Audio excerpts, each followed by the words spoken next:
Okay. നമ്മൾ ഇന്ന് consumer protection right ഉപഭോക്തൃ സംരക്ഷണ നിയമത്തെ പറ്റിയാണ് പഠിക്കാൻ പോകുന്നത്. ഇതോടുകൂടി കേൾക്കണല്ലേ? കേൾക്കാൻ പറ്റണില്ലേ?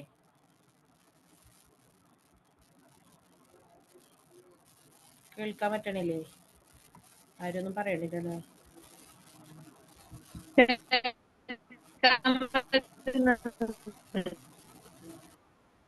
അപ്പൊ ഇന്നത്തോടു കൂടി ഇമ്പോർട്ടന്റ് ആക്ട് കഴിയാണ്. നമ്മൾ കുറെ നിയമങ്ങൾ പഠിച്ചിരുന്നു. വിവരാവകാശ നിയമം, ഉപഭോക്തൃ സംരക്ഷണ നിയമം ഇപ്പൊ പഠിക്കാൻ പോകുന്നു. ഗാർഹിക പീഡന നിരോധന നിയമം, സ്ത്രീധന നിരോധന നിയമം, അതേപോലെ വയോജനങ്ങൾക്ക് വേണ്ടിയിട്ടുള്ളത് സീനിയർ സിറ്റിസൺ നിയമം, SC/ST അട്രോസിറ്റീസ് ആക്ട്, അങ്ങനെ കുറെ നിയമങ്ങൾ നമ്മൾ പഠിച്ചു. മനുഷ്യാവകാശ നിയമം, ഇതൊക്കെ എപ്പോഴും PSC ചോദിക്കണതാണ്.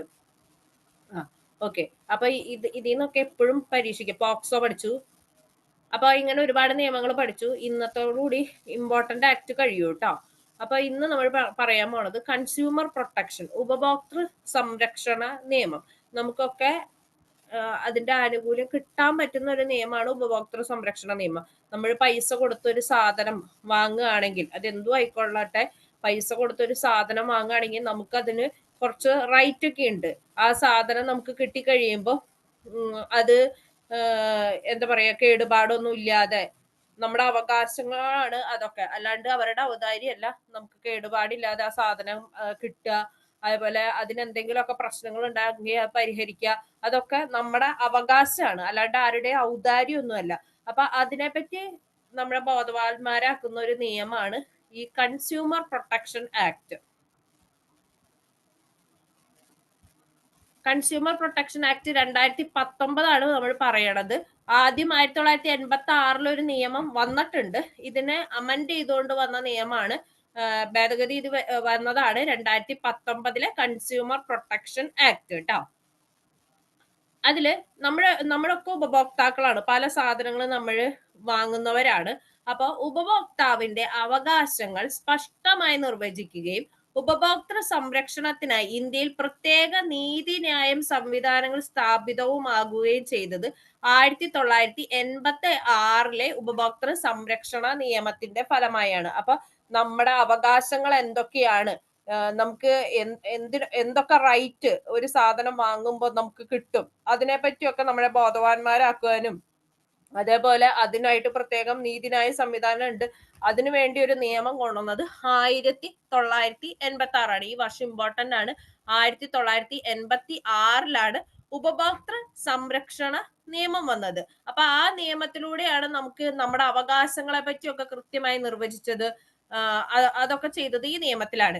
ഇനി ഈ 1986 നിയമത്തിന് പകരമായി നിലവിൽ വന്ന നിയമമാണ് 2019 നിയമം. ഇപ്പൊ നമ്മൾ ഫോളോ ചെയ്യണത് 2019 കൺസ്യൂമർ പ്രൊട്ടക്ഷൻ ആക്ട് ആണ്. പക്ഷെ ആദ്യമായിട്ട് ഇത് നിലവിൽ വന്ന, ഈ കൺസ്യൂമർ പ്രൊട്ടക്ഷന് വേണ്ടി ആദ്യത്തെ നിയമം നിലവിൽ വന്നത് 1986.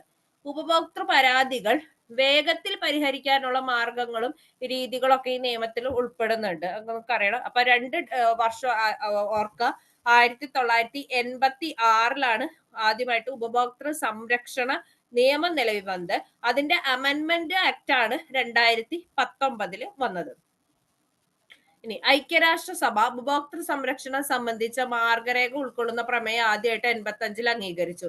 ഇനി ഇന്ത്യയിലെ ഉപഭോക്തൃ നിയമം നിലവിൽ വന്ന ഡേറ്റ്, ഇത് വിത്ത് ഡേറ്റ് പഠിക്കണം. 1986 ഡിസംബർ 24 നിലവിൽ വന്നത്. 1986 ഡിസംബർ 24. ഈ ഡേറ്റ് വളരെ വളരെ ഇമ്പോർട്ടന്റ് ആണ്. ഈ വർഷവും ഇമ്പോർട്ടന്റ് ആണ്. 1986 ഡിസംബർ 24 ഇന്ത്യയിൽ ഉപഭോക്തൃ നിയമം നിലവിൽ വന്നത്. ഇനി ഇത് അമെൻമെന്റിന്റെ ഡേറ്റുകളാണ്. ഉപഭോക്തൃ സംരക്ഷണ നിയമം ലോകസഭ പാസാക്കിയത് 2019 ജൂലൈ 30. പറ്റുന്നവര് പഠിക്കുക. രാജ്യസഭ പാസാക്കിയത് 2019 ഓഗസ്റ്റ് 6. കൃത്യം 3 ദിവസം കഴിഞ്ഞപ്പോ രാഷ്ട്രപതി ഒപ്പുവെച്ചു. 2019 ഓഗസ്റ്റ് 9. ഇത് നിലവിൽ വന്നതെങ്കിലും പഠിക്കുക 2020 ജൂലൈ 20. പഠിക്കാൻ എളുപ്പമുണ്ട്. ഇവിടെ 20, അവിടെ 20. അതായത് 2019 വന്ന അമെൻമെന്റ് ആക്ട് നിലവിൽ വന്നത് ഡേറ്റ് ആണ് ഈ 2020 ജൂലൈ 20. 1986 ആദ്യമായിട്ട് ഉപഭോക്തൃ നിയമം നിലവിൽ വന്നത്.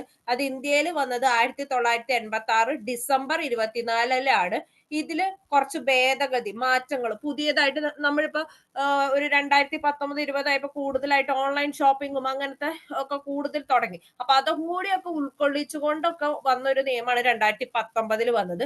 ആ 2019 അമെന്റ്മെന്റ് നിയമം നിലവിൽ വന്ന ഡേറ്റ് ആണ് 2020 ജൂലൈ 20. ഓക്കെ, അപ്പൊ രണ്ട് ഡേറ്റ് പഠിക്കണം. 1986 ഡിസംബർ 24 ഉപഭോക്തൃ സംരക്ഷണ നിയമം വന്നത്. ഇതിന്റെ അമെന്റ്മെന്റ് നിയമം 2019, അമെന്റ്മെന്റ് നിയമം നിലവിൽ വന്നത് 2020 ജൂലൈ 20 കേട്ടോ. ഇത്രയും ക്ലിയർ ആയോ? രണ്ട് ഡേറ്റ് ക്ലിയർ ആയോ? 1986 ഡിസംബർ 24 അതേപോലെ തന്നെ 2020 ജൂലൈ 20.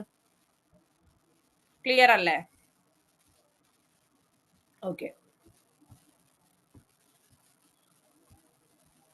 ഇനി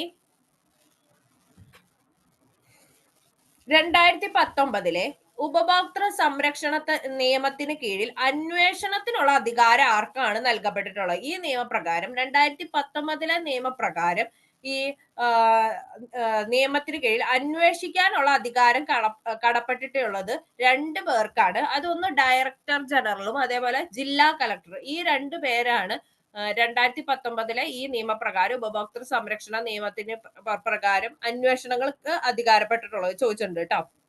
അപ്പൊ ഈ വയ്ക്കുവാണ് 2019 നിയമം വഴി ഉപഭോക്താക്കൾക്ക് ഓൺലൈനായി പരാതി നൽകാൻ അവസരം ലഭിക്കുന്നത്. ഇമ്പോർട്ടന്റ് ആണ്. മുന്നേ 86 നിയമം അനുസരിച്ച് നമുക്ക് ഓൺലൈൻ ആയിട്ടൊന്നും അപേക്ഷിക്കാൻ പറ്റില്ലായിരുന്നു. പക്ഷെ ഇപ്പൊ നമുക്ക് എന്തെങ്കിലും ഒരു സാധനം വാങ്ങി, ഒരു വണ്ടി വാങ്ങി, അല്ലെങ്കിൽ വണ്ടി തന്നെ വാങ്ങണം എന്നില്ല, നമുക്ക് ഇപ്പൊ ഒരു ഡ്രസ്സ് മേടിച്ചു ഓൺലൈനിൽ നിന്ന് ഒരു പേജ് ചെയ്ത്, അല്ലെങ്കിൽ ഒരു ഓർണമെന്റ്സ് വാങ്ങിച്ചു, അതിനൊക്കെ നമുക്ക് എന്തെങ്കിലും പ്രശ്നങ്ങൾ ഉണ്ടെങ്കിൽ നമുക്ക് ഈ ഉപഭോക്തൃ സംരക്ഷണത്തിന് വേണ്ടി നമുക്ക് കേസ് കൊടുക്കാൻ പറ്റും. അത് ഓൺലൈനായിട്ട് നമുക്ക് പരാതി കൊടുക്കാം. അപ്പൊ ഈ 2019 നിയമം വഴിയായിട്ടാണ് ഓൺലൈനായിട്ട് പരാതി കൊടുക്കാനായിട്ട് അവസരം കിട്ടിയത്. ഇനി ഉപഭോക്തൃ ദിനമായി ആചരിക്കുന്ന ഡിസംബർ 24, ഇത് ഇന്ത്യയിലെ കാര്യമാണ്. ഈ ഉപഭോക്തൃ ദിനമായിട്ട് ആഘോഷിക്കുന്നത് നമുക്കറിയാം. 1986 ഡിസംബർ 24 ഇന്ത്യയിൽ ഉപഭോക്തൃ സംരക്ഷണ നിയമം നിലവിൽ വന്നത്. ആ ഡിസംബർ 24 ഉപഭോക്തൃ ദിനമായിട്ട് ആചരിക്കുന്നത്. എന്നാൽ ലോക ഉപഭോക്തൃ അവകാശ ദിനം മാർച്ച് 15. ഇത് രണ്ടും ചോദിക്കാറുണ്ട്, രണ്ടും ചോദിക്കുകയും ചെയ്യും. ഓപ്ഷനിൽ 2 ഡേറ്റും തരാറുമുണ്ട് കേട്ടോ. ഇത് രണ്ടും PYQ. ലോക ഉപഭോക്തൃ അവകാശ ദിനം മാർച്ച് 15. എന്നാൽ ഇന്ത്യയിൽ ഉപഭോക്തൃ ദിനമായിട്ട് ആചരിക്കുന്നത് ഡിസംബർ 24. അല്ലെങ്കിൽ ദേശീയ ഉപഭോക്തൃ ദിനം എന്ന് ചോദിച്ചാൽ ഡിസംബർ 24. ലോക ഉപഭോക്തൃ അവകാശ ദിനം ചോദിച്ചാൽ മാർച്ച് 15. ഇനി നമ്മളിപ്പോ പറഞ്ഞ 2019 അമെന്റ്മെന്റ്, ആ ഉപഭോക്തൃ സംരക്ഷണ നിയമം അമെന്റ്മെന്റ് ആക്ട് ലോകസഭയിൽ അവതരിപ്പിച്ചത് റാം വിലാസ് പസ്വാൻ എന്ന് പറഞ്ഞ ആളാണ്. ഈ 2019 ഉപഭോക്തൃ സംരക്ഷണ നിയമം ലോകസഭയിൽ ആ ബില്ല് അവതരിപ്പിച്ചത്. ഇനി ഉപഭോക്തൃ സംരക്ഷണ നിയമം 2019 ഉപഭോക്താവിന്റെ അവകാശങ്ങളെ കുറിച്ച് പ്രതിപാദിക്കുന്ന സെഷനാണ് 2-9. നമ്മുടെ അവകാശങ്ങൾ എന്തൊക്കെയാണെന്ന് പ്രതിപാദിക്കുന്ന സെഷനാണ് സെഷൻ 2-9. 2019 ഈ നിയമത്തിൽ മധ്യസ്ഥ തർക്ക പരിഹാര സംവിധാനത്തെ കുറിച്ച് പ്രതിപാദിക്കുന്നുണ്ട്. ഇത് ഇമ്പോർട്ടന്റ് ആയിട്ടുള്ള പോയിന്റ് ആണ്. ഈ 2019 അമെന്റ്മെന്റ് ആക്ടിലാണ് മധ്യസ്ഥ പരിഹാരം. എന്തെങ്കിലും ഒരു പ്രശ്നം വന്നു, ഇപ്പൊ ഒരു കമ്പനിക്കെതിരെ നമ്മൾ കേസ് കൊടുത്തു, എന്തെങ്കിലും ഒരു ഫുഡ് പ്രൊഡക്റ്റ് ആയിക്കോട്ടെ, എന്തെങ്കിലും ആയിക്കോട്ടെ, അപ്പൊ അതിനെതിരെ നമ്മൾ കേസ് കൊടുത്തു കഴിഞ്ഞു കഴിഞ്ഞാൽ ഇടയിൽ വെച്ചിട്ട് ഈ കേസ് മുന്നോട്ട് പോവാതെ സെറ്റിൽമെന്റിന് ഓപ്ഷൻ ഉണ്ട്. അത് ചോദിക്കാറുണ്ട് കേട്ടോ. സെറ്റിൽമെന്റിന് ഓപ്ഷൻ ഉണ്ട്. ഉപഭോക്താക്കൾക്ക് അവരുടെ പരാതി ഓൺലൈനായിട്ട് ഫയൽ ചെയ്യുന്നതിനായി ഇന്ത്യൻ ദേശീയ ഉപഭോക്തൃ തർക്ക പരിഹാര കമ്മീഷൻ ആരംഭിച്ച പോർട്ടലിന്റെ പേരാണ് ഇ-ദാഖിൽ. ഇ-ദാഖിൽ എന്ന് പറയുന്നത് പരാതി ഓൺലൈനായിട്ട് ഫയൽ ചെയ്യാനായിട്ട് ഇന്ത്യയിലെ ദേശീയ ഉപഭോക്തൃ തർക്ക പരിഹാര കമ്മീഷൻ ആരംഭിച്ച പോർട്ടലിന്റെ പേരാണ് ഇ-ദാഖിൽ. ഇ-ദാഖിൽ. ഇത്രയും ക്ലിയർ ആയോ? ക്ലിയർ ആയോ? ലോക ഉപഭോക്തൃ ദിനം എന്നാ? ലോക ഉപഭോക്തൃ ദിനം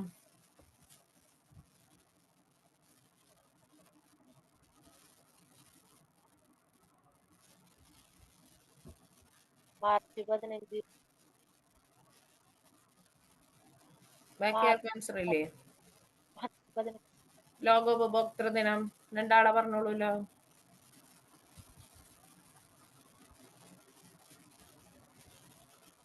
മാർച്ച് 15 കേട്ടാ ലോക ഉപഭോക്തൃ ദിനം. ഇനി ഇന്ത്യയിൽ ആദ്യമായിട്ട് ഉപഭോക്തൃ സംരക്ഷണ നിയമം നിലവിൽ വന്നത് ആദ്യമായിട്ട്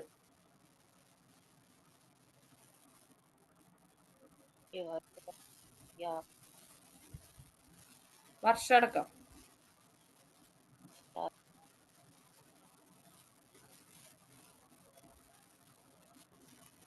ബാക്കിയുള്ളവര് ആൻസർ പറയ്.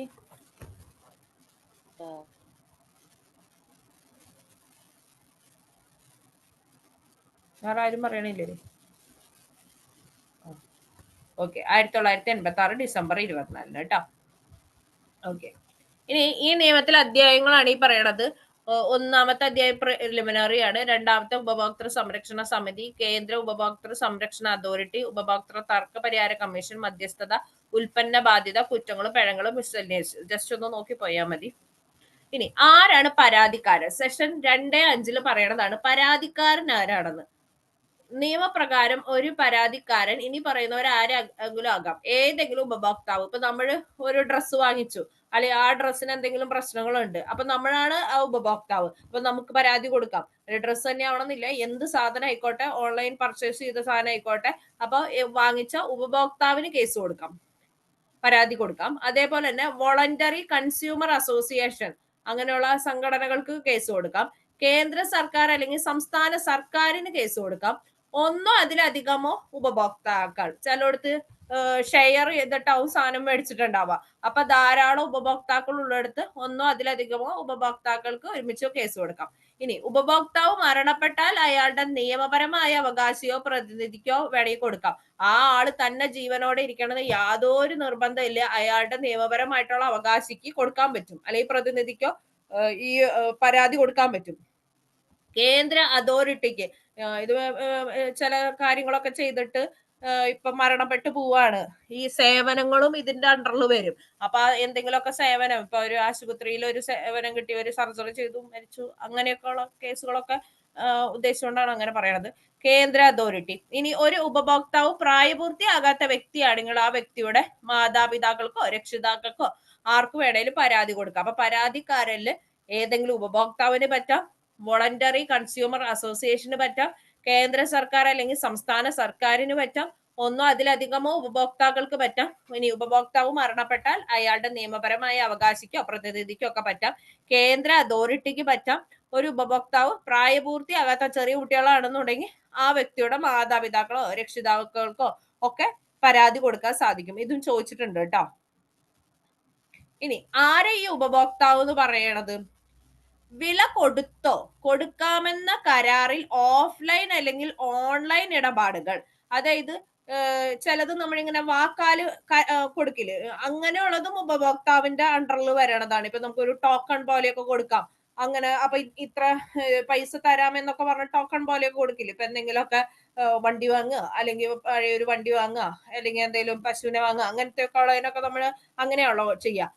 വില കൊടുത്തോ കൊടുക്കാമെന്ന കരാറിൽ ഓഫ്ലൈൻ അല്ലെങ്കിൽ ഓൺലൈൻ ഇടപാടുകൾ, ഓൺലൈൻ ആയാലും ഓഫ്ലൈൻ ആയാലും കുഴപ്പമില്ല, ഇലക്ട്രോണിക് മാർഗങ്ങൾ, ടെലി ഷോപ്പിംഗ്, നേരിട്ടുള്ള വിൽപ്പന അല്ലെങ്കിൽ ഇടപാടുകൾ, മൾട്ടി ലെവൽ മാർക്കറ്റിംഗ് എന്നിവയിലൂടെ ഏതെങ്കിലും സാധനങ്ങൾ വാങ്ങുകയോ ഏതെങ്കിലും സേവനത്തിന് പ്രതിഫലം നൽകുകയോ സ്വീകരിക്കുകയോ ചെയ്യുന്ന ഏതൊരു വ്യക്തിയും ഉപഭോക്താവിന്റെ നിർവചനത്തിൽ പെടുന്നു. അപ്പൊ നമുക്കറിയാം, വില കൊടുത്തതായിരിക്കാം, വില കൊടുക്കാമെന്ന കരാറിലായിരിക്കാം, ഒന്നെങ്കിൽ ഓഫ്ലൈൻ ആയിരിക്കാം അല്ലെങ്കിൽ ഓൺലൈൻ. അപ്പൊ വില കൊടുത്തത് വരും, കൊടുക്കാമെന്ന കരാർ അതിൽ പെടും, ഓഫ്ലൈൻ മാർഗങ്ങൾ പറ്റും, ഓൺലൈൻ ആയിട്ടുള്ള ഇടപാടുകൾ പറ്റും, ഇലക്ട്രോണിക് രീതിയിലുള്ള മാർഗങ്ങൾ പറ്റും, ടെലി ഷോപ്പിംഗ് പറ്റും, ഇനി നേരിട്ട് നമ്മൾ കടയിൽ പോയി വാങ്ങുന്ന വിൽപ്പന പറ്റും, അങ്ങനെയുള്ള ഇടപാടുകൾ പറ്റും, മൾട്ടി ലെവൽ മാർക്കറ്റിംഗ്, അങ്ങനെയുള്ള സാധനങ്ങൾ വാങ്ങുകയോ അല്ലെങ്കിൽ ഏതെങ്കിലും സേവനങ്ങൾക്ക് പ്രതിഫലം നൽകുകയോ സ്വീകരിക്കുകയോ ചെയ്യുന്ന ഏതൊരു വ്യക്തിയും ഈ പറഞ്ഞ ഉപഭോക്താവിന്റെ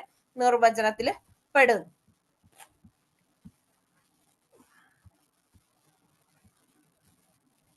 ഇനി എന്നാൽ പുനർവിൽപ്പനയ്ക്കോ ഏതെങ്കിലും വാണിജ്യ ആവശ്യത്തിനോ ആയി സാധനങ്ങൾ വാങ്ങുന്ന വ്യക്തിയെ ഉപഭോക്താവായി കണക്കാക്കില്ല. അതായത് ഇപ്പൊ ഒരു കടക്കാരൻ ഒരു ചായയൊക്കെ വിൽക്കണ ഒരു ആളാണെന്നുണ്ടെങ്കിൽ ആളൊരു തേയില വാങ്ങിച്ചു. ആ തേയില വാങ്ങണത് ആളുടെ വീട്ടിലേക്കുള്ള ആവശ്യത്തിനോ ആൾക്ക് ഉപയോഗിക്കാനോ അല്ല. അത് പിന്നെയും ഒരു വാണിജ്യ ആവശ്യത്തിന് അതുകൊണ്ട് ചായ ഉണ്ടാക്കി ആ ചായ വിൽക്കാൻ വേണ്ടിയിട്ടാണ്. അതേപോലെ തന്നെ ഇപ്പൊ ഒരു കടയിലേക്ക് സാധനങ്ങൾ വാങ്ങിച്ചു. ആ കടക്കാരൻ ആ സാധനം മേടിക്കുന്ന ആൾക്ക് ഉപയോഗിക്കാൻ വേണ്ടിയിട്ടല്ല. അത് പുനർവിൽപ്പനയ്ക്ക് വേണ്ടിയിട്ടായിരിക്കാം ഒരു ഷോപ്പിന്റെ ഓണർ അത് മേടിച്ചിട്ടുണ്ടാവുക. അപ്പൊ അങ്ങനെ പുനർവിൽപ്പനയ്ക്കോ അല്ലെങ്കിൽ ഏതെങ്കിലും വാണിജ്യ ആവശ്യത്തിനോ ആയിട്ട് സാധനങ്ങൾ വാങ്ങുന്ന വ്യക്തിയെ ഉപഭോക്താവായി കണക്കാക്കുന്നതല്ല എന്നാണ് പറയുന്നത്. കാര്യം അവർ അത് വെച്ചിട്ട് വേറെ പ്രൊഡക്റ്റ് ആണ് ഉണ്ടാക്കാൻ പോണത്. അതുകൊണ്ടാണ് അത് പറ്റില്ല എന്ന് പറയണത്. ഉപഭോക്താവ് എന്ന് പറഞ്ഞു കഴിഞ്ഞാൽ അത് വാങ്ങുന്നു, നേരിട്ട് അവര് തന്നെ ഉപയോഗിക്കുന്നു, അല്ലെങ്കിൽ അതിന്റെ സേവനം അവർ തന്നെയാണ് അനുഭവിക്കുന്നത്.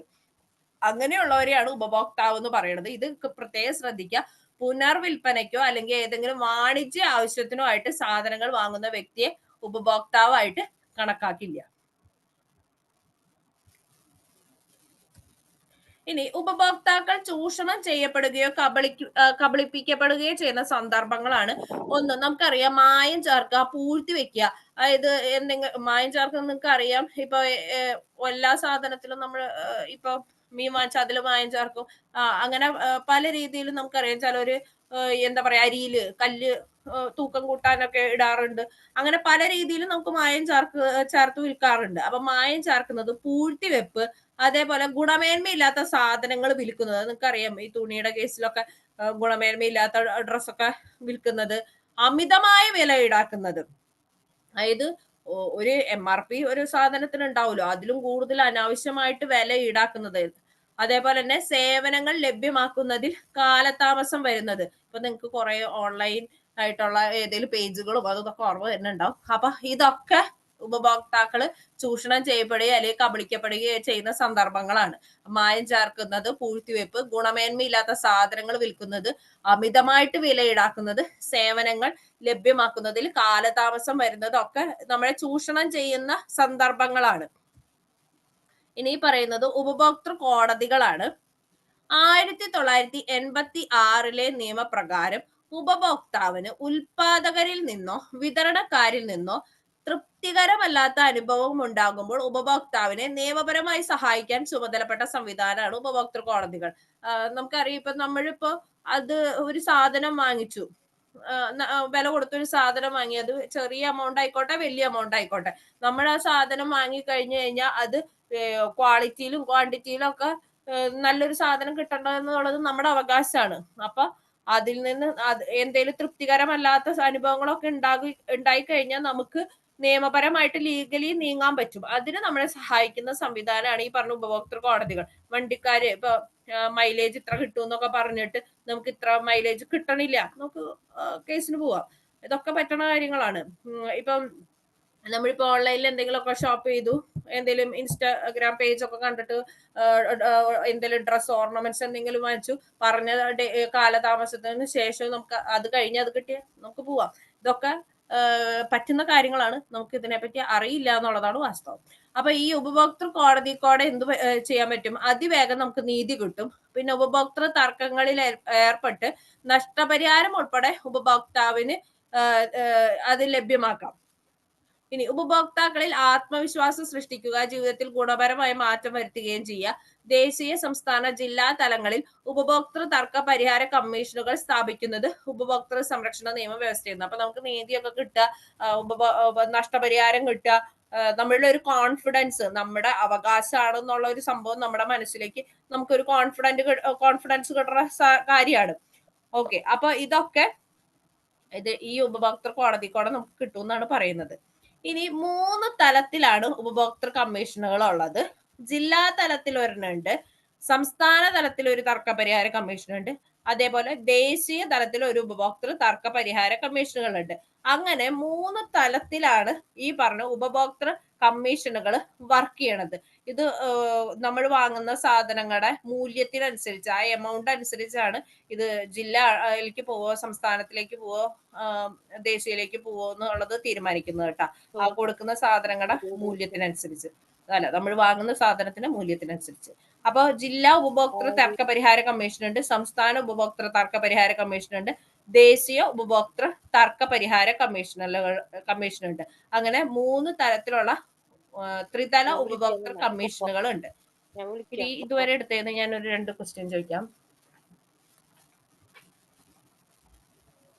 ഒരു ക്വസ്റ്റ്യൻ കേട്ടാ, ഒന്ന് ശ്രദ്ധിച്ചിരുന്നോളൂ, എന്നാലേ മനസ്സിലാവുള്ളൂ.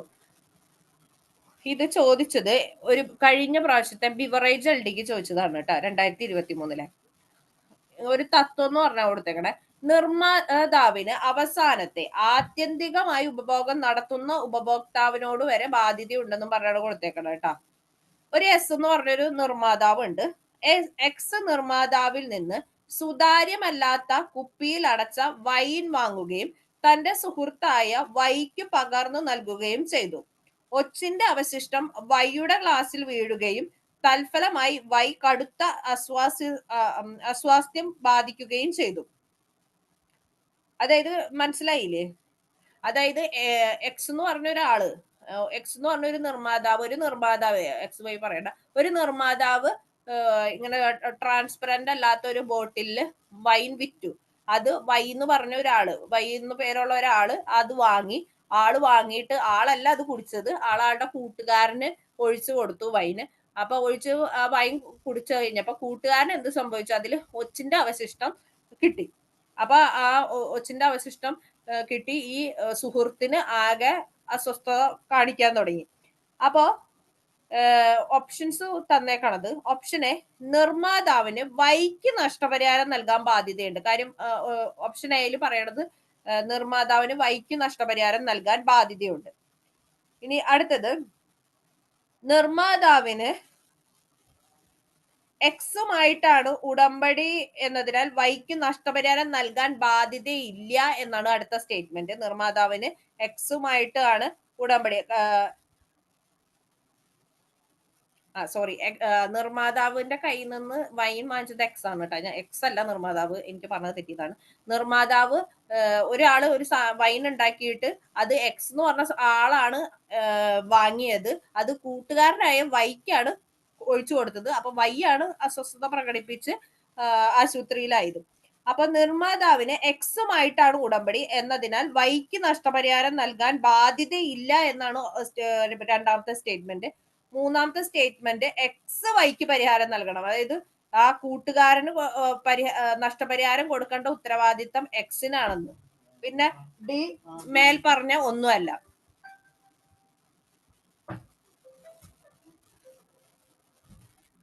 ഓക്കെ, അപ്പൊ ഇതിന്റെ ആൻസർ ഒന്ന് പറഞ്ഞേ. ഇതിൽ ഏതായിരിക്കും ആൻസർ? ക്വസ്റ്റ്യൻ മനസ്സിലായ? ക്വസ്റ്റ്യൻ മനസ്സിലായോ? നിങ്ങൾ ഒന്ന് റിപ്ലൈ കൊടുത്തേ. ക്വസ്റ്റ്യൻ മനസ്സിലായ?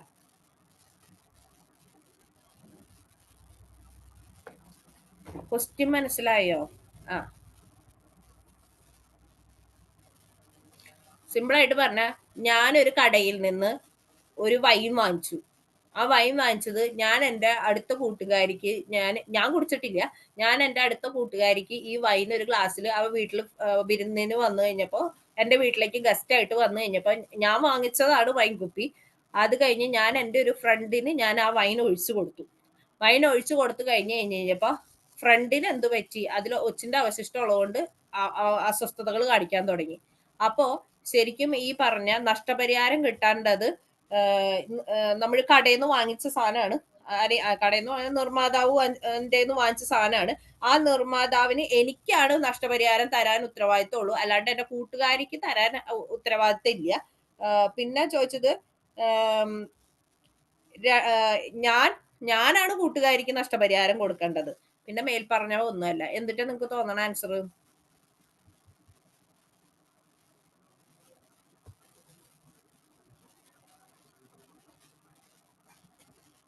കൂട്ടുകാരിക്ക് കൊടുക്കാൻ, നിർമ്മാതാവിന് എന്റെ ഫ്രണ്ടിന് നഷ്ടപരിഹാരം കൊടുക്കാൻ കൊടുക്കേണ്ട കാര്യമുണ്ടോ ഇല്ലയോ? Yes or no? ഈ വൈൻ ഉണ്ടാക്കിയ നിർമ്മാതാവിന് എന്റെ ഫ്രണ്ടിന്, ഞാനാണ് സാധനം മേടിച്ചത്, എന്റെ ഫ്രണ്ടിന് നഷ്ടപരിഹാരം കൊടുക്കാൻ ഉത്തരവാദിത്തം ഉണ്ടോ ഇല്ലയോ? അതിന് മാത്രം ആൻസർ പറഞ്ഞാൽ മതി. ബാക്കിയുള്ളവരുടെ ആൻസർ എന്തിട്ടാ?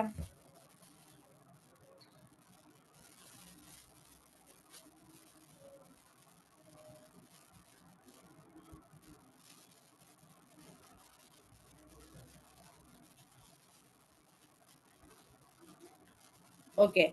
ഇതിന്റെ ആൻസർ എന്ന് പറഞ്ഞാൽ എന്റെ ഫ്രണ്ട്, ഞാനാണ് സാധനം വാങ്ങിച്ചതെങ്കിലും ഈ എന്റെ ഫ്രണ്ടിന് അത് കുടിച്ചിട്ട് എന്തെങ്കിലും അസ്വസ്ഥത വന്നിട്ടുണ്ടെങ്കിൽ ഫ്രണ്ടിന് നഷ്ടപരിഹാരം കൊടുക്കാനായിട്ട് നിയമമുണ്ട്, അത് കൊടുക്കുകയും വേണം.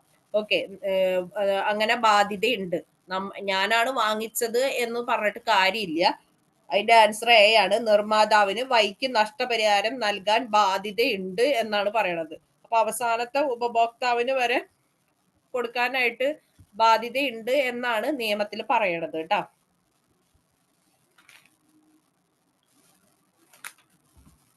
ഓക്കെ, ക്ലിയർ ആയോ? എന്റെ ആൻസർ ക്ലിയർ ആയോ?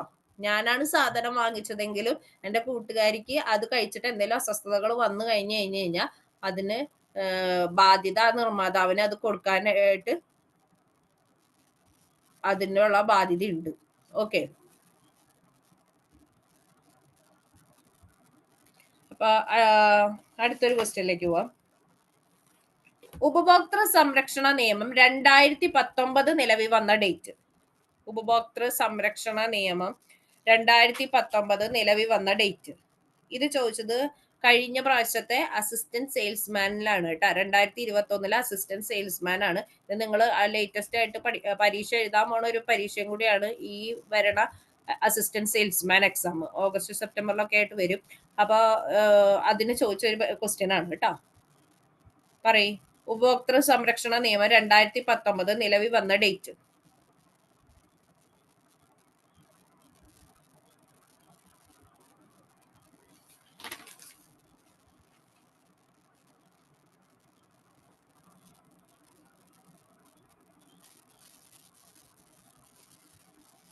ഓക്കെ, 2020 ജൂലൈ 20 ആണ് കേട്ടോ. ഓക്കെ.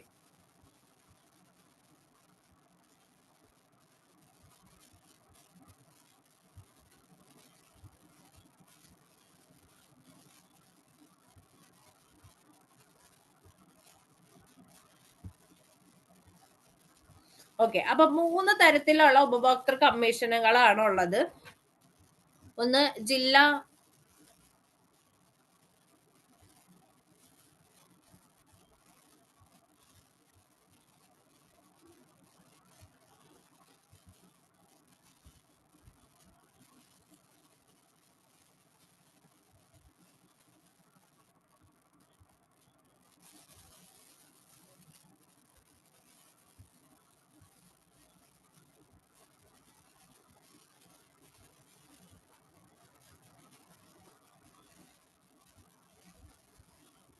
ഒരു മിനിറ്റ്.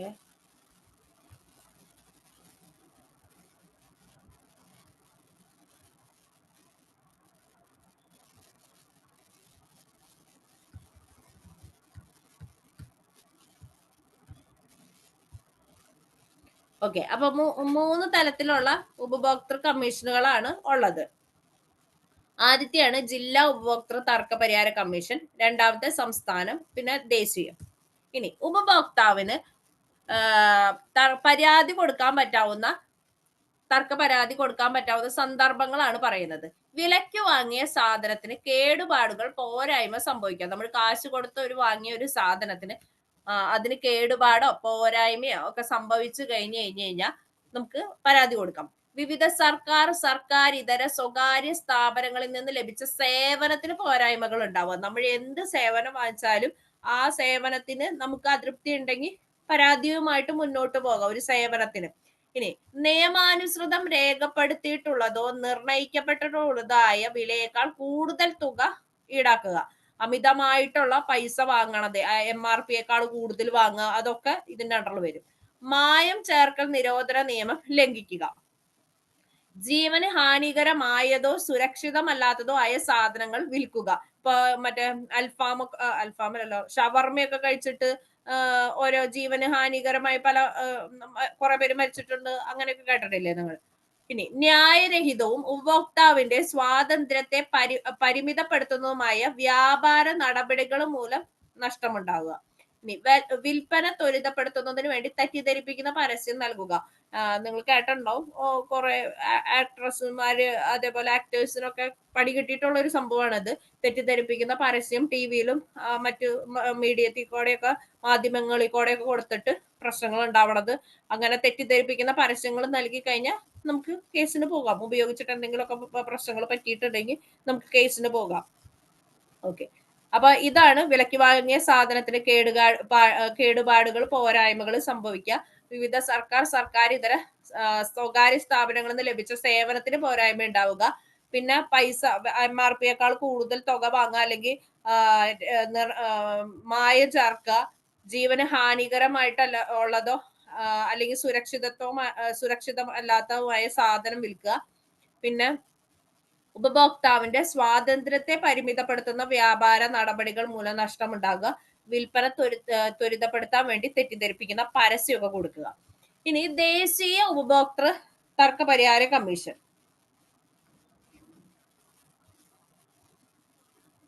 ഒരു ക്വസ്റ്റ്യൻ കൂടി ഞാൻ ചോദിക്കാം.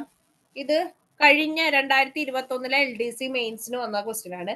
2019 ഉപഭോക്തൃ സംരക്ഷണ നിയമപ്രകാരം പരാതി നൽകേണ്ടത് ആരാണ്? ഓപ്ഷൻ എ ഉപഭോക്താവ്, ഓപ്ഷൻ ബി ഉപഭോക്താക്കളുടെ സന്നദ്ധ സംഘടന, ഓപ്ഷൻ സി സർക്കാർ, ഓപ്ഷൻ ഡി മുകളിൽ പറഞ്ഞവരിൽ ആർക്കും നൽകാവുന്നതാണ്. എന്തിന്റെ ആൻസർ?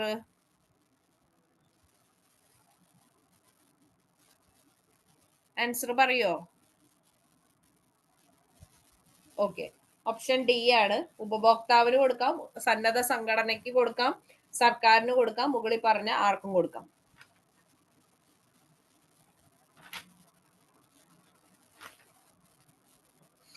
ഓക്കെ. അപ്പൊ ദേശീയ ഉപഭോക്തൃ തർക്ക പരിഹാര കമ്മീഷനെ പറ്റിയാണ് നമ്മൾ പറയുന്നത്.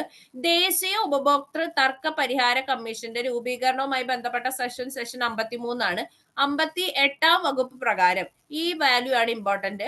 ദേശീയ കമ്മീഷന് 2 കോടി രൂപയ്ക്ക് മുകളിലുള്ള പരാതികൾ പരിഗണിക്കുന്നതിനും സംസ്ഥാന കമ്മീഷന്റെയും സെൻട്രൽ അതോറിറ്റിയുടെയും ഉത്തരവുകൾക്കെതിരെയുള്ള അപ്പീലുകൾക്ക് അപേക്ഷ പരിഗണിക്കുന്നതിനും അധികാരമുണ്ട്. മുന്നേ 10 കോടിക്ക് മുകളിലായിരുന്നു ദേശീയ ഉപഭോക്തൃ തർക്ക പരിഹാര കമ്മീഷനിലേക്ക് എത്തുക. ഇപ്പോ 2 കോടിക്ക് മുകളിൽ നമ്മൾ എന്തെങ്കിലും ഒരു സാധനമോ സേവനമോ വാങ്ങിയിട്ടുണ്ടെങ്കിൽ നമുക്ക് അതിന് എന്തെങ്കിലും അതൃപ്തി ഉണ്ടെങ്കിൽ നമുക്ക് ഡയറക്റ്റ് ദേശീയ ഉപഭോക്തൃ തർക്ക പരിഹാര കമ്മീഷനിലേക്ക് പോകാം, 2 കോടി രൂപയ്ക്ക് മുകളിലുള്ള പരാതികൾക്ക്. അതേപോലെ തന്നെ നമ്മൾ ഈ സംസ്ഥാന കമ്മീഷനിലെ ഒക്കെ അപ്പീലൊക്കെ വന്ന കേസുകളും ദേശീയ ഉപഭോക്തൃ തർക്ക പരിഹാര കമ്മീഷനിൽ എത്തും. അപ്പൊ ഈ വാല്യൂ ഇമ്പോർട്ടന്റ് ആണ്. ദേശീയ കമ്മീഷനിലാണെങ്കിൽ 2 കോടി രൂപയ്ക്ക് മുകളിലുള്ള പരാതികൾക്കാണ് നമ്മൾ ദേശീയ ഉപഭോക്തൃ തർക്ക പരിഹാര കമ്മീഷനിലേക്ക് പോണത്. ഇനി കേന്ദ്ര സർക്കാർ വിജ്ഞാപനത്തിലൂടെയാണ് ദേശീയ കമ്മീഷൻ എന്നറിയപ്പെടുന്ന ഒരു ദേശീയ ഉപഭോക്തൃ തർക്ക പരിഹാര കമ്മീഷൻ സ്ഥാപിച്ചത്. അപ്പൊ ഈ 2 കോടി രൂപയ്ക്ക് മുകളിൽ എന്ന് പഠിച്ചു വെക്കാം കേട്ടോ. നിങ്ങൾ പഴയ റാങ്ക് ഫയലുകളൊക്കെയാണ് വായിക്കണമെന്നുണ്ടെങ്കിൽ അതിൽ 10 കോടി എന്നായിരിക്കും കൊടുത്തിട്ടുണ്ടാവുക. ഇത് പുതിയതാണ്, അപ്പോ അപ്ഡേറ്റഡ് ബുക്ക് നോക്കി വായിക്കാം കേട്ടോ. അപ്പൊ 2 കോടി രൂപയ്ക്ക് മുകളിലുള്ള പരാതികളാണ് ദേശീയ ഉപഭോക്തൃ തർക്ക പരിഹാര കമ്മീഷനിലുള്ളത്. ഇനി ദേശീയ ഉപഭോക്തൃ തർക്ക പരിഹാര കമ്മീഷൻ രൂപീകരിച്ച 88, മറ്റേ ഉപഭോക്തൃ സംരക്ഷണ നിയമമാണ് 86 വന്നത്. ഇത് തർക്ക പരിഹാര കമ്മീഷൻ വന്നത് 88. ആസ്ഥാനം ഉപഭോക്തൃ ന്യായ ഭവൻ, ന്യൂഡൽഹി കേട്ടോ. ഇനി ഇതിന്റെ ഒരു ഘടന എന്ന് പറഞ്ഞ ഒരു പ്രസിഡന്റ് ഉണ്ടായിരിക്കും. ഈ ദേശീയ ഉപഭോക്തൃ തർക്ക പരിഹാര കമ്മീഷനിൽ ഒരു പ്രസിഡന്റ് ഉണ്ട്. ആ പ്രസിഡന്റ് സുപ്രീം കോടതി ജഡ്ജി ആയിട്ടുള്ള ഒരു വ്യക്തിയായിരിക്കും അതിന്റെ പ്രസിഡന്റ് എന്ന് പറയുന്നത്. ഓക്കെ, അപ്പൊ അതിന്റെ പ്രസിഡന്റ് എന്ന് പറയുന്നത് സുപ്രീം കോടതി ജഡ്ജി ആയിട്ടുള്ള വ്യക്തിയായിരിക്കണം. കേന്ദ്ര ഗവൺമെന്റ് ഈ നിയമനം നിർബന്ധമായും ഇന്ത്യൻ ചീഫ് ജസ്റ്റിസും കൂടി ആലോചിച്ച ശേഷമായിരിക്കണം നടത്തേണ്ടത്. അതായത് നമ്മുടെ ഈ ദേശീയ ഉപഭോക്തൃ തർക്ക പരിഹാര കമ്മീഷന്റെ പ്രസിഡന്റ് എന്ന് പറഞ്ഞു കഴിഞ്ഞാൽ സുപ്രീം കോടതിയുടെ ജഡ്ജ് ആയിട്ടുള്ള വ്യക്തിയായിരിക്കണം എന്ന് നമ്മൾ പറഞ്ഞു. അപ്പൊ അതുകൊണ്ട് തന്നെ ഒരു ജഡ്ജിനെ പിടിച്ച് അപ്പോയിന്റ് ചെയ്യുമ്പോൾ നമ്മുടെ സുപ്രീം കോടതി ചീഫ് ജസ്റ്റിസുമായിട്ടും നിർബന്ധമായിട്ടും കൂടി ആലോചിക്കണം എന്ന് വ്യവസ്ഥയുണ്ട്. അപ്പൊ അതിന്റെ പ്രസിഡന്റ് എന്ന് പറയുന്നത് സുപ്രീം കോടതി ജഡ്ജി ആയിട്ടുള്ള വ്യക്തിയായിരിക്കണം. ഇനി ഇത് കൂടാണ്ട് 4 അംഗങ്ങളും കൂടി ഉണ്ട്. ഒരു പ്രസിഡന്റ്, 4 കുറയാത്ത അംഗങ്ങളാണ് ഈ ദേശീയ കമ്മീഷനിലുള്ളത്. ഉപഭോക്തൃ തർക്ക പരിഹാര കമ്മീഷൻ, ദേശീയ തലത്തിലുള്ള ഉപഭോക്തൃ തർക്ക പരിഹാര കമ്മീഷന്റെ ഘടന എന്ന് പറയുന്നത് ഒരു പ്രസിഡന്റും 4 കുറയാത്ത അംഗങ്ങളുമാണ്. ഓക്കെ, ക്ലിയർ അല്ലേ? ഒരു പ്രസിഡന്റ്, 4 കുറയാത്ത അംഗങ്ങൾ. മറ്റ് 4 അംഗങ്ങളിൽ ഒരാള് സ്ത്രീ ആയിരിക്കണം എന്ന് പറയുന്നുണ്ട്. അത് പിന്നെ സാമ്പത്തിക ശാസ്ത്രം, നിയമം, വാണിജ്യം, പൊതുകാര്യങ്ങൾ, ഭരണം മുതലായവയുമായി ബന്ധപ്പെട്ട പ്രശ്നങ്ങൾ കൈകാര്യം ചെയ്യുന്നതിൽ അറിവും പരിചയവും ഉള്ളതും കഴിവുമുള്ള സത്യസന്ധവുമായിട്ടുള്ള വ്യക്തിയായിരിക്കണം. ഓക്കെ, ഇനി കേന്ദ്ര സർക്കാർ ഈ നിയമനങ്ങൾ താഴെ പറയുന്നവർ ഉൾപ്പെടുന്ന ഒരു സെലക്ഷൻ കമ്മിറ്റിയുടെ ശുപാർശയിൽ മാത്രം നടത്തണം. ഈ പറഞ്ഞ 4 അംഗങ്ങളിൽ ഒരു പ്രസിഡന്റ്, 4 അംഗങ്ങളാണ് ഇതിന്റെ ഘടന. ഈ 4 അംഗങ്ങളിൽ ഒരാൾ സ്ത്രീ ആയിരിക്കണം. പിന്നെ നമ്മൾ പറഞ്ഞു ബാക്കി ഈ പറഞ്ഞ 4 ആൾക്കാർ ഈ പറഞ്ഞ സാമ്പത്തിക ശാസ്ത്ര, നിയമം, വാണിജ്യം, ഇതിലേതെങ്കിലും ഒരു കാര്യത്തിൽ അറിവും പ്രാവീണ്യം ഒക്കെ ഉള്ള വ്യക്തികളായിരിക്കണം എന്ന് ഒരു നിയമമുണ്ട്. ഇനി ഇവരെ തെരഞ്ഞെടുക്കാനായിട്ട് ഒരു കമ്മിറ്റി ഉണ്ട്. ആ കമ്മിറ്റിയിലുള്ള ആൾക്കാരാണ് ഇന്ത്യയുടെ ചീഫ് ജസ്റ്റിസ് നാമനിർദ്ദേശം ചെയ്യുന്ന സുപ്രീം കോടതി ജഡ്ജി ആയിട്ടുള്ള ഒരു വ്യക്തി, കേന്ദ്ര ഗവൺമെന്റ് നിയമകാര്യ വകുപ്പ് സെക്രട്ടറി, കേന്ദ്ര ഗവൺമെന്റിലെ ഉപഭോക്തൃ കാര്യങ്ങൾ കൈകാര്യം ചെയ്യുന്ന വകുപ്പിന്റെ സെക്രട്ടറി. അപ്പൊ നമ്മൾ ഈ പറഞ്ഞ ഒരു പ്രസിഡന്റും 4 അംഗങ്ങളെ സെലക്ട് ചെയ്യാൻ, അതിന് അവരെ അപ്പോയിന്റ് ചെയ്യാന്ന് പറഞ്ഞാൽ നോമിനേറ്റ് ചെയ്യാൻ. അപ്പൊ അപ്പോയിന്റ്മെന്റ് ഉദ്ദേശിക്കുന്നത് ഇവിടെ ആ 4 ആളെ നമ്മൾ സെലക്ട് ചെയ്യണ ആ ഒരു പ്രൊസീജിയറിൽ ഈ പറഞ്ഞ 3 ആളുകളോട് അഭിപ്രായം ചോദിച്ചതിന് മാത്രം ഈ പറഞ്ഞ ആളുകളെ നമുക്ക് സെലക്ട് ചെയ്യാൻ പറ്റുള്ളൂ. ഒരു പ്രസിഡന്റ്, 4 അംഗങ്ങൾ. പ്രസിഡന്റിന്റെ കേസിൽ നമ്മൾ പറഞ്ഞു ഒരു ജഡ്ജി ആയിരിക്കണം എന്ന് പറഞ്ഞു. പ്രസിഡന്റ് സുപ്രീം കോടതി ജഡ്ജി ആയിട്ടുള്ള വ്യക്തി ആയിരിക്കണം എന്ന് പറഞ്ഞു. അപ്പൊ അവിടെ ചീഫ് ജസ്റ്റിസുമായിട്ട് കൂടിയാലോചിച്ചതിന് ശേഷം മാത്രമായിരിക്കണം അദ്ദേഹത്തെ സെലക്ട് ചെയ്യേണ്ടത്. ഇനി ബാക്കി 4 അംഗങ്ങള് ഒരാൾ സ്ത്രീ ആയിരിക്കണം, പിന്നെ ഇതിലൊക്കെ അറിവുള്ള ഒരാളായിരിക്കണം. അപ്പൊ ഈ പറഞ്ഞ സെലക്ഷൻ കമ്മിറ്റിയുടെ റെക്കമെൻഡേഷനിലാണ് ഇവരെ സെലക്ട് ചെയ്യണത്. അതില് ഒരാളെന്ന് പറയുന്നത് ഇന്ത്യയുടെ ചീഫ് ജസ്റ്റിസ് നാമനിർദ്ദേശം ചെയ്യുന്ന സുപ്രീം കോടതിയിലെ ജഡ്ജായ വ്യക്തി, പിന്നെ നിയമകാര്യ വകുപ്പിന്റെ സെക്രട്ടറി ആയിട്ടുള്ള ആള്, അതേപോലെ ഉപഭോക്തൃ കാര്യങ്ങൾ കൈകാര്യം ചെയ്യുന്ന വകുപ്പിന്റെ സെക്രട്ടറി. അപ്പൊ 2 സെക്രട്ടറിമാരും ഒരു ജഡ്ജി ആയിട്ടുള്ള ആൾക്കാരുടെ ഒരു കമ്മിറ്റിയാണ് ഇവരെ അപ്പോയിന്റ് ചെയ്യാനായിട്ട് റെക്കമെൻഡ് ചെയ്യണത്. ഓക്കെ, ഇത് ക്ലിയർ ആയോ? ക്ലിയർ ആയോ?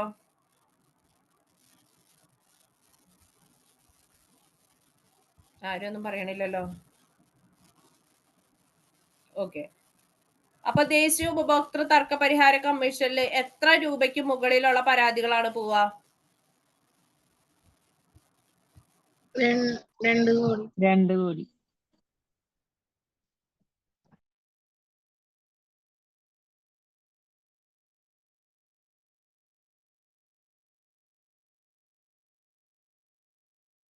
ആ, 2 കോടിക്ക് മുകളിലുള്ള പരാതികൾ. ഇനി ഇതിന്റെ അംഗങ്ങൾ എത്ര പേരാ? ഒരു പ്രസിഡന്റും 4 അംഗങ്ങൾ.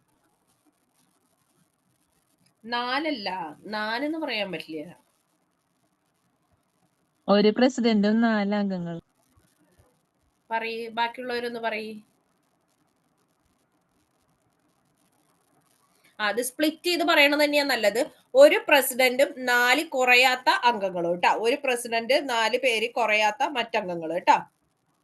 ഒരു പ്രസിഡന്റ് 4 കുറയാത്ത മറ്റംഗങ്ങൾ. ഓക്കെ, ഒരു പ്രസിഡന്റ് 4 കുറയാത്ത മെമ്പേഴ്സ് കേട്ടാ. ഓക്കെ, ഇതിലൊരാള് വനിതയായിരിക്കണം. ഇനി കേന്ദ്ര ദേശീയ കമ്മീഷൻ പ്രസിഡന്റിന്റെ അംഗങ്ങളുടെ കാലാവധി 5 വർഷം. പ്രസിഡന്റ് എന്ന് അറിയാണ്ട് എഴുതി പോയതാണ്. 5 വർഷം വരെ, അല്ലെങ്കിൽ പരമാവധി 70 വയസ്സ് വരെയാണ് കേട്ടാ.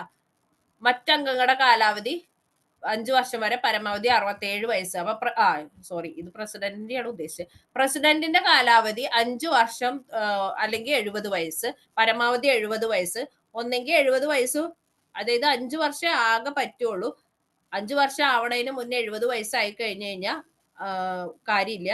ഒന്നെങ്കിൽ 5 വർഷം വരെ നിൽക്കാം, അല്ലെങ്കിൽ 70 വയസ്സായിരിക്കുമ്പോൾ ആൾക്ക് 3 വർഷം ആയിട്ടുള്ളൂങ്കിലും പറഞ്ഞിട്ട് കാര്യമില്ല, 70 വയസ്സ് വരെ പറ്റുള്ളൂ. മറ്റംഗങ്ങൾക്ക് 5 വർഷം അല്ലെങ്കിൽ 67 വയസ്സ്. എത്ര പേര് ഈ ഘടനയിൽ ഉണ്ടെന്ന് വേണം പഠിക്കേണ്ടത്. ഒരു പ്രസിഡന്റ്, 4 കുറയാത്ത അംഗങ്ങൾ, പിന്നെ ആ വാല്യൂ പഠിക്കുക 2 കോടിക്ക് മുകളിൽ. ഇനി അടുത്തതാണ് സംസ്ഥാന ഉപഭോക്തൃ തർക്ക പരിഹാര കമ്മീഷൻ. സംസ്ഥാന ഉപഭോക്തൃ തർക്ക പരിഹാര കമ്മീഷൻ രൂപീകരണവുമായി ബന്ധപ്പെട്ട സെഷൻ 42. ഇനി സംസ്ഥാന കമ്മീഷന്റെ മൂല്യം 50 ലക്ഷം രൂപയിലും കൂടുതലും 2 കോടി രൂപയ്ക്ക് താഴെയുള്ള സേവനങ്ങൾക്കും ചരക്കുകൾക്കും എതിരെയുള്ള പരാതികളാണ് ഇവിടെ എടുക്കുന്നത്. അപ്പൊ 50 ലക്ഷത്തിനും 2 കോടിക്കും ഇടയിലായിരിക്കും സംസ്ഥാന ഉപഭോക്തൃ തർക്ക പരിഹാര കമ്മീഷനിൽ പോണ കേസ് എന്ന് പറയുന്നത്. 50 ലക്ഷത്തിനും 2 കോടിക്കും ഇടയിൽ, 2 കോടിക്ക് മുകളിൽ പോയാൽ അത് ദേശീയ ഉപഭോക്തൃ തർക്ക പരിഹാര കമ്മീഷനാണ് അത് ഡീൽ ചെയ്യുക. അപ്പൊ 50 ലക്ഷത്തിനും അതേപോലെ തന്നെ 2 കോടി രൂപയ്ക്കും ഇടയിലുള്ള വാല്യൂക്ക് വരണം പ്രശ്നങ്ങൾക്കാണ് ഈ സംസ്ഥാന ഉപഭോക്തൃ തർക്ക പരിഹാര കമ്മീഷനിലേക്ക് എത്താം. ഇനി 50 ലക്ഷം വരെയുള്ളതാണെങ്കിൽ അത് ജില്ലാ ഉപഭോക്തൃ തർക്ക പരിഹാര കമ്മീഷനാണ് കേട്ടോ. 50 ലക്ഷം വരെയുള്ള അത് ഈ ജില്ലയിലാണ് പോണത്. സംസ്ഥാനത്തിലാവുമ്പോ 50 ലക്ഷം രൂപ തൊട്ട് 2 കോടി രൂപ വരെ കേട്ടോ. അപ്പൊ 47-ാം വകുപ്പ് പ്രകാരം സംസ്ഥാന കമ്മീഷന്റെ മൂല്യം 50 ലക്ഷം രൂപയിൽ കൂടുതലും 2 കോടി രൂപയിൽ താഴെയുമുള്ള സേവനങ്ങൾക്കും ചരക്കുകൾക്കും എതിരെയുള്ള പരാതികൾ പരിഗണിക്കുന്നു. നേരത്തെ അത് 1 കോടി മുതൽ 10 കോടി വരെയായിരുന്നു. ഇപ്പോഴാണത് 50 ലക്ഷത്തിനും 2 കോടിക്കും ഇടയിലായത്.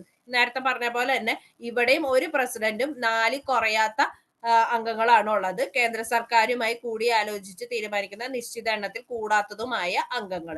ഓക്കെ, ഇവിടെ 4 പേരിൽ കുറയാൻ പാടില്ല. ഇവിടത്തെ സംസ്ഥാന കമ്മീഷനിലെയും ഘടന ഒരു പ്രസിഡന്റ് 4 കുറയാത്ത അംഗങ്ങൾ. ഓക്കെ, ക്ലിയർ ആയോ? ക്ലിയർ അല്ലേ? ക്ലിയർ അല്ലേ? ഓക്കെ, ഇനി അടുത്തേക്ക് ജില്ലയിലേക്ക് നമ്മൾ പറഞ്ഞതാണ്.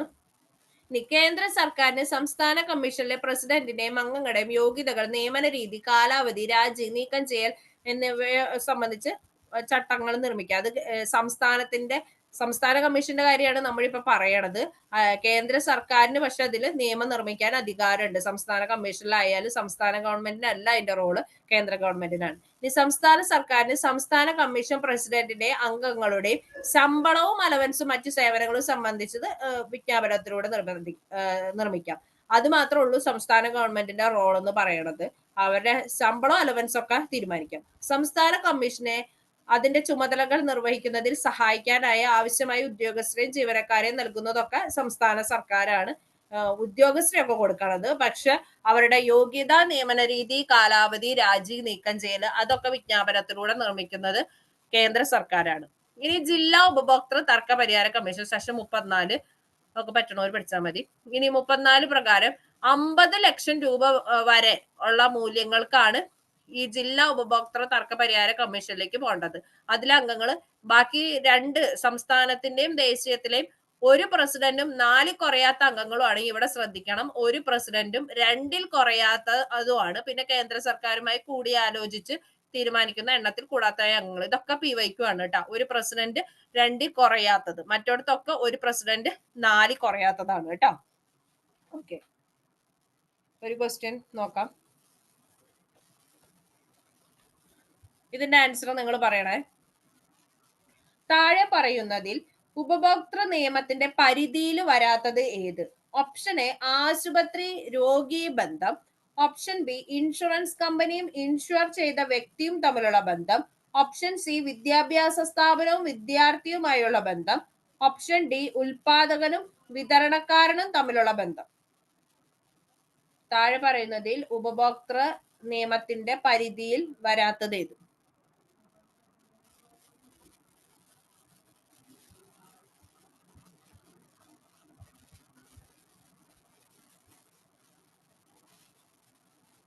ബാക്കിയുള്ളവർ ആൻസർ പറയേ. ഒരാളെ പറഞ്ഞോളൂല്ലോ. ഞാൻ പറയേ.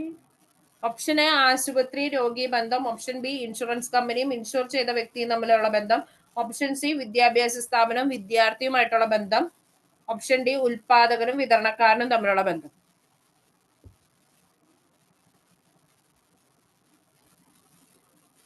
ഒരാള് ഓപ്ഷൻ സി പറഞ്ഞോണ്ടാണോ ബാക്കി എല്ലാവരും ഓപ്ഷൻ സി പറഞ്ഞത്? നിങ്ങളൊക്കെ പറഞ്ഞത് തെറ്റാണ് കേട്ടോ. ആൻസർ ഓപ്ഷൻ ഡി ആണ് കേട്ടോ. കാരണം എന്താണെന്ന് ഞാൻ നേരത്തെ പറഞ്ഞിരുന്നു. ഈ പറഞ്ഞ ഒരു വിതരണക്കാരനായിട്ട് ഇപ്പൊ ഒരു കടയിലേക്ക് വിൽക്കാൻ വേണ്ടി പുനർവിൽപ്പന നടത്താനോ ഉള്ള സാധനമാണെന്നുണ്ടെങ്കിൽ അത് ഉപഭോക്തൃ നിയമത്തിന്റെ പരിധിയിൽ വരില്ല എന്ന് പറഞ്ഞു. ഞാൻ അതാണ് പറഞ്ഞത്. ഒരു ചായക്കടക്കാരൻ ചായപ്പൊടി വാങ്ങി എന്നതിന്റെ പേരിൽ ആൾക്ക് ഇതിന്റെ നിയമത്തിന്റെ ആനുകൂല്യം കിട്ടില്ല. കാര്യം അദ്ദേഹം ആ ചായപ്പൊടി ഉപയോഗിച്ച് ചായ ഉണ്ടാക്കാനാണ് അത് പോണത്. അത് ഉപയോഗിക്കാവുന്ന ആൾക്കാണ് അതിന്റെ ഒരു ഇത് കിട്ടണത്. ഓക്കെ, അപ്പൊ വിതരണക്കാരൻ എന്ന് പറഞ്ഞ ആ പ്രൊഡക്റ്റ് ഡിസ്ട്രിബ്യൂട്ട് ചെയ്യുന്ന ആളാണല്ലോ. അപ്പൊ ആളല്ല അതിന്റെ ഉപഭോക്താവ്. അതുകൊണ്ട് ആൾക്ക് ഈ നിയമത്തിന്റെ ആനുകൂല്യം കിട്ടില്ല. ക്ലിയർ ആയോ? ഈ പറഞ്ഞത് മനസ്സിലായോ? ഉപഭോക്താക്കൾക്കാണ് ഇതിന്റെ ആനുകൂല്യം കിട്ടുക. ഓക്കെ, ഉപഭോക്താക്കൾക്കാണ് ആനുകൂല്യം കിട്ടാണ്. ഇത് ആരുപയോഗിക്കുന്നു ആ പ്രൊഡക്റ്റ് അവർക്കാണ് അതിന്റെ ആനുകൂല്യം കിട്ടണത്. അത് അവസാനം ഉപയോഗിക്കുന്ന ആൾക്കാർ വരെ അതിന്റെ ഉപയോഗിക്കുന്ന ആൾക്ക് അവസാനത്തെ ഉപഭോക്താവിന് വരെ കിട്ടും. പക്ഷെ ഈ വിതരണക്കാരൻ അതേപോലെ പുനർവിൽപ്പന നടത്തുന്നവര് അതുകൊണ്ട് വേറെ സാധനങ്ങൾ ഉണ്ടാക്കാൻ വേണ്ടി വാങ്ങുന്നവർക്ക് ഒന്നും ഇതിന്റെ ആനുകൂല്യം കിട്ടില്ല കേട്ടോ. ഇനി ഇതിന്റെ അപ്പൊ നിങ്ങൾ ഈ ക്വസ്റ്റ്യനിൽ നിന്ന് പഠിച്ചോ, ആശുപത്രിയും രോഗിയും തമ്മിലുള്ള ബന്ധം ഇതിന്റെ അണ്ടറിൽ വരും. അതേപോലെ വിദ്യാഭ്യാസ സ്ഥാപനം, നമുക്ക് ഇപ്പൊ വിദ്യാഭ്യാസ സ്ഥാപനത്തിൽ ചെന്നിട്ട് നമുക്ക് എന്തെങ്കിലും നല്ല സേവനം കിട്ടിയില്ലെങ്കിൽ നമുക്ക് പോവാം. പിന്നെ അതേപോലെ ഇൻഷുറൻസ് കമ്പനിയും ഇൻഷുർ ചെയ്ത വ്യക്തിയും തമ്മിലുള്ള ബന്ധം നമുക്ക് ഇതിന്റെ പരിധിയിൽ വരും. അതേപോലെ വേറൊരെണ്ണമാണ് ചാനലുകാരും പ്രേക്ഷകരും തമ്മിലുള്ള ബന്ധവും ഇതിന്റെ അണ്ടറിൽ വരാവുന്ന ഒരു നിയമത്തിന്റെ കീഴിൽ വരുന്നതാണ്.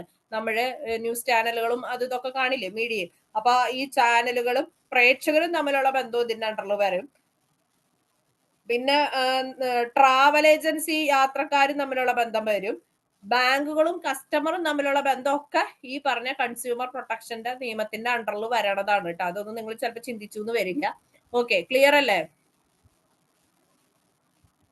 ക്ലിയർ അല്ലേ? നമ്മൾ പറഞ്ഞു സാധനങ്ങൾ മാത്രമല്ല സേവനങ്ങളും കൂടി ഇതിന്റെ ഇതിൽ വരും. അതുകൊണ്ടാണ് ഈ ആശുപത്രി രോഗിയും തമ്മിലുള്ള ബന്ധവും വിദ്യാർത്ഥിയും വിദ്യാഭ്യാസ സ്ഥാപനവും തമ്മിലുള്ള ബന്ധമൊക്കെ ഇതിന്റെ അണ്ടറിൽ വരാൻ കാരണം സേവനങ്ങൾക്കും കൂടി ഈ നിയമം ഉണ്ട്. അല്ലാണ്ട് വാങ്ങുന്ന സാധനങ്ങൾക്ക് വേണ്ടി മാത്രമുള്ളതല്ല ഈ നിയമം. ഓക്കെ, ജില്ലാ കമ്മീഷനിലെ പ്രസിഡന്റിനെ അംഗങ്ങളുടെ യോഗ്യതകൾ, നിയമന രീതി, കാലാവധി, രാജി, നീക്കം ചെയ്യൽ എന്നിവ സംബന്ധിച്ച ചട്ടങ്ങൾ കേന്ദ്ര സർക്കാർ തന്നെയാണ് ഇവിടെ വിജ്ഞാപനത്തിലൂടെ നിർമ്മിക്കുന്നത്. ഇനി ജില്ലാ കമ്മീഷൻ പ്രസിഡന്റിന്റെ അംഗങ്ങളുടെയും ശമ്പളവും അലവൻസും മറ്റ് സേവന വ്യവസ്ഥകളും സംബന്ധിച്ച ചട്ടങ്ങൾ സംസ്ഥാന സർക്കാരാണ് വിജ്ഞാപനത്തിലൂടെ നിർമ്മിക്കുന്നത്. നേരത്തെ നമ്മൾ പറഞ്ഞതാണ്. ഇപ്പൊ ജില്ലയിലായാലും സംസ്ഥാനത്തിലായാലും അംഗങ്ങളുടെ കാലാവധി, നിയമന രീതി, രാജി, നീക്കം ചെയ്യൽ അതിന്റെയൊക്കെ ചട്ടങ്ങൾ കൊണ്ടുവരുന്നത് കേന്ദ്ര സർക്കാരാണ്. ഈ ശമ്പളം അലവൻസ് മാത്രമാണ് സംസ്ഥാന സർക്കാരിന് നിർമ്മിക്കാവുന്നത്. ഇനി അപ്പീൽ. ജില്ലാ കമ്മീഷൻ പുറപ്പെടുവിച്ച ഉത്തരവിനെതിരെയുള്ള അപ്പീൽ ഉത്തരവിന്റെ തീയതി മുതൽ 45 ദിവസത്തിനകം സംസ്ഥാന കമ്മീഷനിൽ സമർപ്പിക്കാം. നമ്മൾ പറഞ്ഞു സംസ്ഥാന കമ്മീഷനിൽ 50 ലക്ഷത്തിന്റെയും 2 കോടിയുടെ ഇടയിൽ മൂല്യമുള്ളതിനാണ് നമ്മൾ സംസ്ഥാന ഉപഭോക്തൃ കമ്മീഷന്റെ അടുത്ത് പോണേന്ന് നമ്മൾ പറഞ്ഞു. പക്ഷെ ജില്ലാ കമ്മീഷൻ പുറപ്പെടുവിച്ച ഒരു ഉത്തരവ് നമുക്ക് തൃപ്തികരം അല്ലെങ്കിൽ അപ്പീൽ പോവാനായിട്ട് നമുക്ക് ഈ പറഞ്ഞ സംസ്ഥാന കമ്മീഷനിലെ സമീപിക്കാൻ പറ്റും. അത് ഉത്തരവ് കിട്ടിയ 45 ദിവസത്തിനകമാണ് അപ്പീൽ പോകേണ്ടത്. ഇനി സംസ്ഥാന കമ്മീഷൻ പുറപ്പെടുവിച്ച ഉത്തരവിനെതിരെയുള്ള അപ്പീൽ ഉത്തരവിന്റെ തീയതി മുതൽ 30 ദിവസത്തിനകം ദേശീയ കമ്മീഷനിൽ പോകണം. അപ്പൊ ഉത്തരവ് കിട്ടി 45 ദിവസത്തിനുള്ളിൽ നമ്മുടെ സംസ്ഥാനത്തെ ഉള്ള അതെ ജില്ലാ കമ്മീഷന്റെ ഉത്തരവിന്റെ അപ്പീൽ ജില്ലാ കമ്മീഷന്റെ പുറപ്പെടുവിച്ച ഒരു ഉത്തരവ് നമുക്ക് തൃപ്തികരം അല്ലെങ്കിൽ അത് സംസ്ഥാനത്തോട്ട് അപ്പീലിന് പോകണമെങ്കിൽ 45 ദിവസം പോകും. ഉത്തരവ് കിട്ടിയ തീയതി തൊട്ട് 45 ദിവസം. ഇനി സംസ്ഥാനത്ത് നമുക്ക് കിട്ടിയ മറുപടി അത്ര അനുകൂലമല്ല അല്ലെങ്കിൽ നമുക്ക് തൃപ്തികരം അല്ലെങ്കിൽ അടുത്ത 30 ദിവസത്തിനുള്ളിൽ നമുക്ക് ദേശീയ കമ്മീഷനിൽ അപ്പീലുമായിട്ട് ചെല്ലാവുന്നതാണ്. ഇനി ദേശീയ കമ്മീഷൻ ഉത്തരവിനെതിരെയുള്ള അപ്പീൽ ഉത്തരവിന്റെ തീയതി മുതൽ 30 ദിവസത്തിനകം സുപ്രീം കോടതിയിൽ സമർപ്പിക്കാം. അപ്പൊ അവസാനത്തെ വാക്കെന്ന് പറയുന്നത് സുപ്രീം കോടതിയാണ് കേട്ടോ. അപ്പൊ ജില്ലാതല ഉപഭോക്തൃ തർക്ക പരിഹാര കമ്മീഷൻ ഉണ്ട്. അതിനും മുകളിൽ സംസ്ഥാന തല ഉപഭോക്തൃ തർക്ക പരിഹാര കമ്മീഷനുണ്ട്, അതിനു മുകളിൽ ദേശീയ തലത്തിലുള്ള ഉപഭോക്തൃ തർക്ക പരിഹാര കമ്മീഷനുണ്ട്.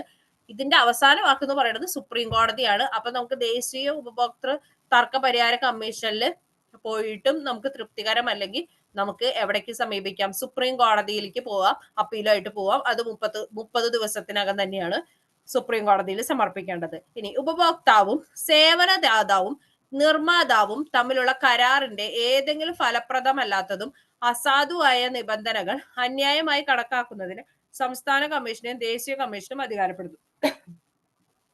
1986 ഈ നിയമത്തിൽ ഈ അധികാരം വ്യവസ്ഥ ചെയ്യുന്നില്ല.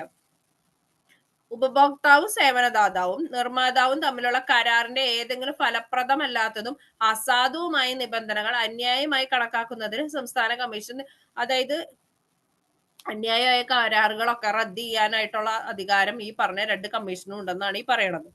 ഓക്കെ, സെഷൻ 10 പറയണത് കേന്ദ്ര ഉപഭോക്തൃ സംരക്ഷണ അതോറിറ്റിയെ പറ്റി പറയുന്ന സെഷനാണ് സെഷൻ 10. വിപുലമായ അധികാരമുള്ള കേന്ദ്ര ഉപഭോക്തൃ സംരക്ഷണ അതോറിറ്റി CCPA സ്ഥാപിക്കാൻ 2019 നിയമത്തിലാണ് പറയുന്നത്. ഉപഭോക്തൃ അവകാശ ലംഘനം, അന്യായമായ വ്യാപാര രീതികൾ, തെറ്റിദ്ധരിപ്പിക്കുന്ന പരസ്യങ്ങൾ എന്നിവയുമായി ബന്ധപ്പെട്ട കാര്യങ്ങൾ നിയന്ത്രിക്കുന്നതിനും ഉപഭോക്താക്കളുടെ അവകാശങ്ങൾ പ്രോത്സാഹിപ്പിക്കുന്നതിനും പരിരക്ഷിക്കുന്നതിനും നടപ്പിലാക്കുന്നതിനുമായി കേന്ദ്ര സർക്കാർ ഈ പറഞ്ഞ കേന്ദ്ര ഉപഭോക്തൃ സംരക്ഷണ അതോറിറ്റിനെ നിയമിച്ചു. ഇപ്പൊ നമ്മൾ പറഞ്ഞ തർക്ക പരിഹാര കമ്മീഷൻ കൂടാതെയുള്ള ഒരു സാധനമാണ് കേന്ദ്ര ഉപഭോക്തൃ സംരക്ഷണ അതോറിറ്റി എന്ന് പറയുന്നത്. ഈ സെയിം ആവശ്യങ്ങളൊക്കെ തന്നെ ചെയ്യണതാണ്. അതിന്റെ ആസ്ഥാനം എന്ന് പറയുന്നത് ന്യൂഡൽഹിയാണ്. ഇത് നിലവിൽ വന്നത് 2020 ജൂലൈ 24 ജൂലൈ 20 നിയമം വന്നു, 24 ഈ പറഞ്ഞ CCPA വന്നു. ഏത്? കേന്ദ്ര ഉപഭോക്തൃ സംരക്ഷണ authority, central consumer protection authority ട്ടോ. അതോറിറ്റിയുടെ ഉത്തരവിനെതിരെ ഉത്തരവ് കൈപ്പറ്റി 30 ദിവസത്തിനകം പരാതിക്കാരന് ദേശീയ കമ്മീഷൻ മുമ്പാകെ അപ്പീൽ ഫയൽ ചെയ്യാം. ഇതിന്റെ ചുമതല എന്ന് പറയുന്നത് അന്യായമായ വ്യാപാരം തടയുക, ഉപഭോക്താവിന്റെ അവകാശങ്ങൾ പ്രോത്സാഹിപ്പിക്കുക, പരസ്യങ്ങളുമായിട്ട് ബന്ധപ്പെട്ട കാര്യങ്ങൾ പരിശോധിക്കുക. ഇതിനൊക്കെ വേണ്ടി വന്നൊരു സാധനമാണ് ഈ പറഞ്ഞ സെൻട്രൽ കൺസ്യൂമർ പ്രൊട്ടക്ഷൻ അതോറിറ്റി. നിലവിൽ വന്നത് 2020 ജൂലൈ 24 ഓക്കെ. ഇനി ഇതിന്റെ പ്രവർത്തനങ്ങളാണ്. സ്വമേധയാ അല്ലെങ്കിൽ പരാതിയുടെ അടിസ്ഥാനത്തിൽ ഉപഭോക്തൃ അവകാശങ്ങളെ കുറിച്ച് അന്വേഷിക്കുകയോ ഉചിതമായ ഫോറം മുമ്പാകെ പരാതി ഫയൽ ചെയ്യുകയോ ചെയ്യാം. ഒന്നെങ്കിൽ സ്വമേധയാ അന്വേഷിക്കാം, ഇതിന് എന്തെങ്കിലും കൺസ്യൂമർ പ്രൊട്ടക്ഷൻ അത് വയലേറ്റ് ചെയ്യണ എന്തെങ്കിലും നടക്കണുണ്ടോ എന്ന്, അല്ലെങ്കിൽ പരാതിയുടെ അടിസ്ഥാനത്തിൽ ചെയ്യാം. അതോറിറ്റിക്ക് അന്വേഷണത്തിൽ ബോധ്യപ്പെടുന്ന പക്ഷം ഹാനികരമായ ചരക്കുകൾ തിരിച്ചു വിളിക്കുന്നതിനോ അല്ലെങ്കിൽ സേവനങ്ങൾ പിൻവലിക്കുന്നതിനോ ഉത്തരവ് നൽകുക, തിരിച്ചു വിളിക്കുന്ന ചരക്കുകൾക്ക് നൽകിയ വില ഉപഭോക്താവിന് തിരികെ നൽകുക, അന്യായമായ വ്യാപാര രീതികൾ നിർത്തുക, നടപടിയൊക്കെ സ്വീകരിക്കാനായിട്ട് ഇവർക്ക് അധികാരമുണ്ട്. ഇതൊരു അതോറിറ്റി ആണല്ലോ. അപ്പം അതോറിറ്റി എന്തെങ്കിലും അന്വേഷിച്ച് എന്തെങ്കിലും ഹാനികരമായിട്ടുള്ള ചരക്കുകളാണെന്നൊക്കെ കണ്ടു കഴിഞ്ഞാൽ അത് തിരിച്ചു വിളിക്കാനും ആ സേവനം പിൻവലിക്കാനും ഒക്കെ ഈ പറഞ്ഞ അതോറിറ്റിക്ക് അതിനുള്ള അധികാരമുണ്ട്. ഇനി തെറ്റായതോ, മെയിനായിട്ട് ഇവര് ഈ പറഞ്ഞ പരസ്യങ്ങളിലൊക്കെ ഫോക്കസ് ചെയ്യണമെന്ന് തോന്നുന്നു. തെറ്റായതോ തെറ്റിദ്ധരിപ്പിക്കുന്നതോ ആയ പരസ്യം നിർത്തലാക്കാനോ അല്ലെങ്കിൽ പരിഷ്കരിക്കാനോ ബന്ധപ്പെട്ട വ്യാപാരി, നിർമ്മാതാവ്, പരസ്യദാതാവ് എന്നിവർക്ക് നിർദ്ദേശം നൽകണതൊക്കെ ഈ പറഞ്ഞ അതോറിറ്റിയാണ് കേട്ടോ. പിന്നെ പിഴ ചുമത്തുക, സുരക്ഷിതമല്ലാത്ത ചരക്കുകൾക്കും സേവനങ്ങൾക്കുമെതിരെ സുരക്ഷാ അറിയിപ്പുകളൊക്കെ നൽകുക, ഉപഭോക്താക്കളുടെ അവകാശങ്ങളെ കുറിച്ച് ഗവേഷണം നടത്തുക, പ്രോത്സാഹിപ്പിക്കുക. ഇതൊക്കെ ചെയ്യണത് ഈ സെൻട്രൽ കൺസ്യൂമർ പ്രൊട്ടക്ഷൻ അതോറിറ്റിയാണ്. സ്വമേധയാ ഈ ഉപഭോക്തൃ തർക്കമല്ല, ഉപഭോക്തൃ പരാതി ഉണ്ടെന്ന് തോന്നിക്കഴിഞ്ഞാൽ, എന്തെങ്കിലും അവകാശങ്ങൾ ഹനിക്കപ്പെടുന്നുണ്ട് എന്ന് കണ്ടു കഴിഞ്ഞാൽ സ്വമേധയാ കേസ് എടുക്കുക, അല്ലെങ്കിൽ പരാതിയുടെ പുറത്ത് കേസ് എടുക്കുക. പിന്നെ എന്തെങ്കിലും ചരക്കുകളൊക്കെയാണ് ഹാനികരമായ ചരക്കുകളാണ് പോകുന്നതെന്നൊക്കെ കണ്ടുപിടിച്ചു കഴിഞ്ഞാൽ അതൊക്കെ തിരിച്ചു വിളിച്ച് അതേപോലെ തന്നെ സേവനങ്ങളൊക്കെ പിൻവലിക്കാനൊക്കെ ഉള്ള റൈറ്റ് ഉള്ളത് ഈ പറഞ്ഞ അതോറിറ്റിക്കാണ്. തെറ്റിദ്ധരിപ്പിക്കുന്ന പരസ്യത്തിന് നിർത്തലാക്കുക, അത് പരിഷ്കരിക്കാനുള്ള അധികാരമുണ്ട് ഇവർക്ക്. പിഴ ചുമത്താനുള്ള അധികാരമുണ്ട്. ഈ സുരക്ഷിതമല്ലാത്ത ചരക്കുകൾക്കും സേവനങ്ങൾക്കും എതിരെ സുരക്ഷാ അറിയിപ്പ് നൽകാൻ ഇവർക്ക് അധികാരമുണ്ട്. പിന്നെ ഗവേഷണം നടത്താനും പ്രോത്സാഹിപ്പിക്കാനും. അപ്പൊ ഇതിന്റെ ആൻസർ പറഞ്ഞേ. സെൻട്രൽ കൺസ്യൂമർ പ്രൊട്ടക്ഷൻ അതോറിറ്റി നിലവിൽ വന്ന ഡേറ്റ് പറഞ്ഞേ.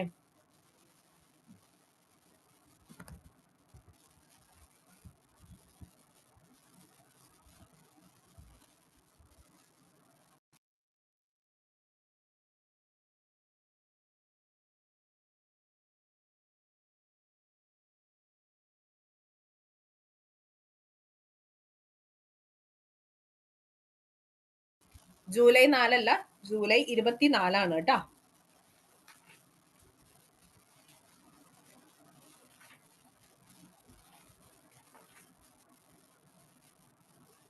ഒരു ക്വസ്റ്റ്യൻ കൂടി ചോദിക്കാം. ഇത് വന്നത് LDC എക്സ് സർവീസ്മാനിൽ വന്നതാണ്. 2019 ഉപഭോക്തൃ സംരക്ഷണ നിയമത്തിന് കീഴിൽ അന്വേഷണത്തിനുള്ള അധികാരം നൽകപ്പെട്ടിട്ടുള്ളത് ആർക്കാണ്? Option A director general, option B ജില്ലാ collector, option C police officer, option D director ജനറലിനും ജില്ലാ കളക്ടറിനും.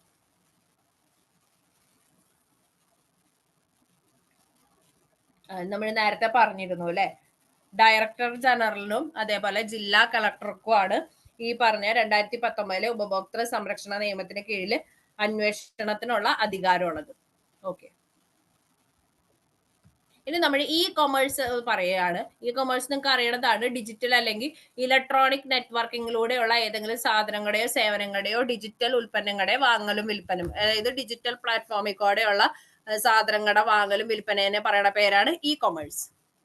ഇനി പരാതിയുടെ ഇ ഫയലിംഗ്, ഇത് ചോദിച്ചിട്ടുള്ളത് തന്നെയാണ്. ഉപഭോക്താവിന്റെ താമസ സ്ഥലത്തോ ജോലി സ്ഥലത്തോ ഉള്ള അധികാര പരിധിയിലുള്ള ഉപഭോക്തൃ ഫോറത്തിലൂടെ പരാതി നൽകാൻ 2019 നിയമത്തിലൂടെ സാധിക്കുന്നു. അതായത് ഈ 2019 നിയമം അനുസരിച്ച് നമുക്കിപ്പോ ഒരു സാധനം വാങ്ങിച്ചു, നമ്മളൊരു സാധനം വാങ്ങിച്ചിട്ട് നമുക്ക് നമ്മുടെ താമസ സ്ഥലത്ത് വേണമല്ലോ അല്ലെങ്കിൽ ജോലി സ്ഥലത്തുള്ള അധികാര പരിധിയിലുള്ള ഉപഭോക്തൃ ഫോറത്തിൽ പരാതി നൽകാൻ പറ്റും. പിന്നെ മുൻപെന്ന് പറഞ്ഞു കഴിഞ്ഞാൽ സാധനം വാങ്ങിയ സ്ഥലത്ത് അല്ലെങ്കിൽ വിൽപ്പനക്കാരന്റെ ഓഫീസ് വിലാസം ഉള്ളിടത്ത് മാത്രമായിരുന്നു പരാതി നൽകാൻ അധികാരം ഉണ്ടായിരുന്നത്. എവിടുന്നാണോ നമ്മൾ സാധനം വാങ്ങിയത് അല്ലെങ്കിൽ ആ വിൽപ്പനക്കാരന്റെ ഓഫീസ് എവിടെയാണോ നിലനിൽക്കുന്നു ആ ഒരു ഏരിയയിലാണ് പരാതി നൽകാനായിട്ടുള്ള അധികാരം ഉണ്ടായിരുന്നത്. ഇപ്പൊ നമുക്ക് താമസിക്കുന്ന സ്ഥലത്തോ ജോലി സ്ഥലത്തോ ഉള്ള അധികാര പരിധിയിലുള്ള ഈ ഫോറത്തിൽ പരാതി നൽകാനായിട്ട് പറ്റും. ഇനി ഉപഭോക്താക്കൾക്ക് ഇലക്ട്രോണിക് രീതിയിൽ പരാതി നൽകാനും വീഡിയോ കോൺഫറൻസിങ്ങിലൂടെ കക്ഷികളെ കേൾക്കാനും പരിശോധിക്കാനും ഇത് കഴിയുന്നു. മുന്നൊന്നും പറ്റില്ലായിരുന്നു, അതായത് നമ്മുടെ 86 നിയമം വന്നപ്പോ ഇതൊന്നും പറ്റില്ലായിരുന്നു. ഇപ്പോഴാണ് ഈ 2019 നിയമത്തിലാണ് ഇതൊക്കെ പറ്റാൻ തുടങ്ങിയത്. ഉപഭോക്താക്കൾക്ക് ഒന്നെങ്കിൽ ഇലക്ട്രോണിക് രീതിയിൽ പരാതി നൽകാൻ പറ്റും, വീഡിയോ കോൺഫറൻസിൽ കൂടെ തന്നെ കക്ഷികളെ കേൾക്കാനും പരിശോധിക്കാനും ഒക്കെ പറ്റും. ഇനി അടുത്തതാണ് ഉൽപ്പന്ന ബാധ്യത. ഇത് സെഷൻ 234 പറയുന്നത്. ഇനി ഒരു ഉൽപ്പന്നത്തിന്റെ ബാധ്യതയുമായി ബന്ധപ്പെട്ട ഹാനിയിൽ ഉൾപ്പെടുന്നത്, ഉൽപ്പന്ന ബാധ്യത എന്ന് പറഞ്ഞാൽ ഈ സാധനത്തിന്റെ ഹാനിയിൽ പെടുന്നതാണ് വ്യക്തിപരമായ പരിക്ക്, രോഗം, മരണം. എന്തെങ്കിലും സാധനം ഉപയോഗിച്ചിട്ട് എന്തെങ്കിലും അസുഖം വരികയോ, നാള് നിങ്ങൾ കണ്ടിട്ടുണ്ടാവും ഏതാണ്ട് ക്രീം തേച്ചിട്ട് കിഡ്നി പോയിന്ന അങ്ങനെയൊക്കെ പറഞ്ഞിട്ട് ഓരോന്നും കണ്ടോളൂ നിങ്ങൾ.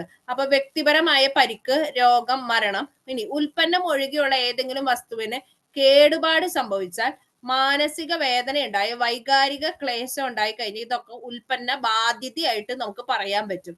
എന്തെങ്കിലും പരിക്ക്, രോഗം, മരണം വന്നു കഴിഞ്ഞാൽ ഉൽപ്പന്നം ഒഴികെയുള്ള ഏതെങ്കിലും വസ്തുവിന് ഉൽപ്പന്നം കേടുവന്നത് അല്ല പറയണേ, ഉൽപ്പന്നം ഒഴികെയുള്ള ഏതെങ്കിലും വസ്തുവിന് കേടുപാട് സംഭവിച്ചാൽ അത് ഉപയോഗിച്ചതുകൊണ്ട്, അല്ലെങ്കിൽ നമുക്ക് എന്തെങ്കിലും മാനസിക വേദന അതുകൊണ്ട് ഉണ്ടാക്കിയ വൈകാരിക ക്ലേശമൊക്കെ ഉണ്ടാക്കി കഴിഞ്ഞാൽ ഈ ഉൽപ്പന്ന ബാധ്യത എന്ന് പറയാൻ പറ്റും. 2019 നിയമം ഉൽപ്പന്ന ബാധ്യത എന്ന പുതിയ ആശയം അവതരിപ്പിക്കുകയും നഷ്ടപരിഹാരത്തിനുള്ള ഏത് ക്ലെയിമിനും ഉൽപ്പന്ന നിർമ്മാതാവ്, ഉൽപ്പന്ന സേവനദാതാവ്, ഉൽപ്പന്ന വിൽപ്പനക്കാരൻ എന്നിവരെ അതിന്റെ പരിധി കൊണ്ടുവരികയും ചെയ്തു.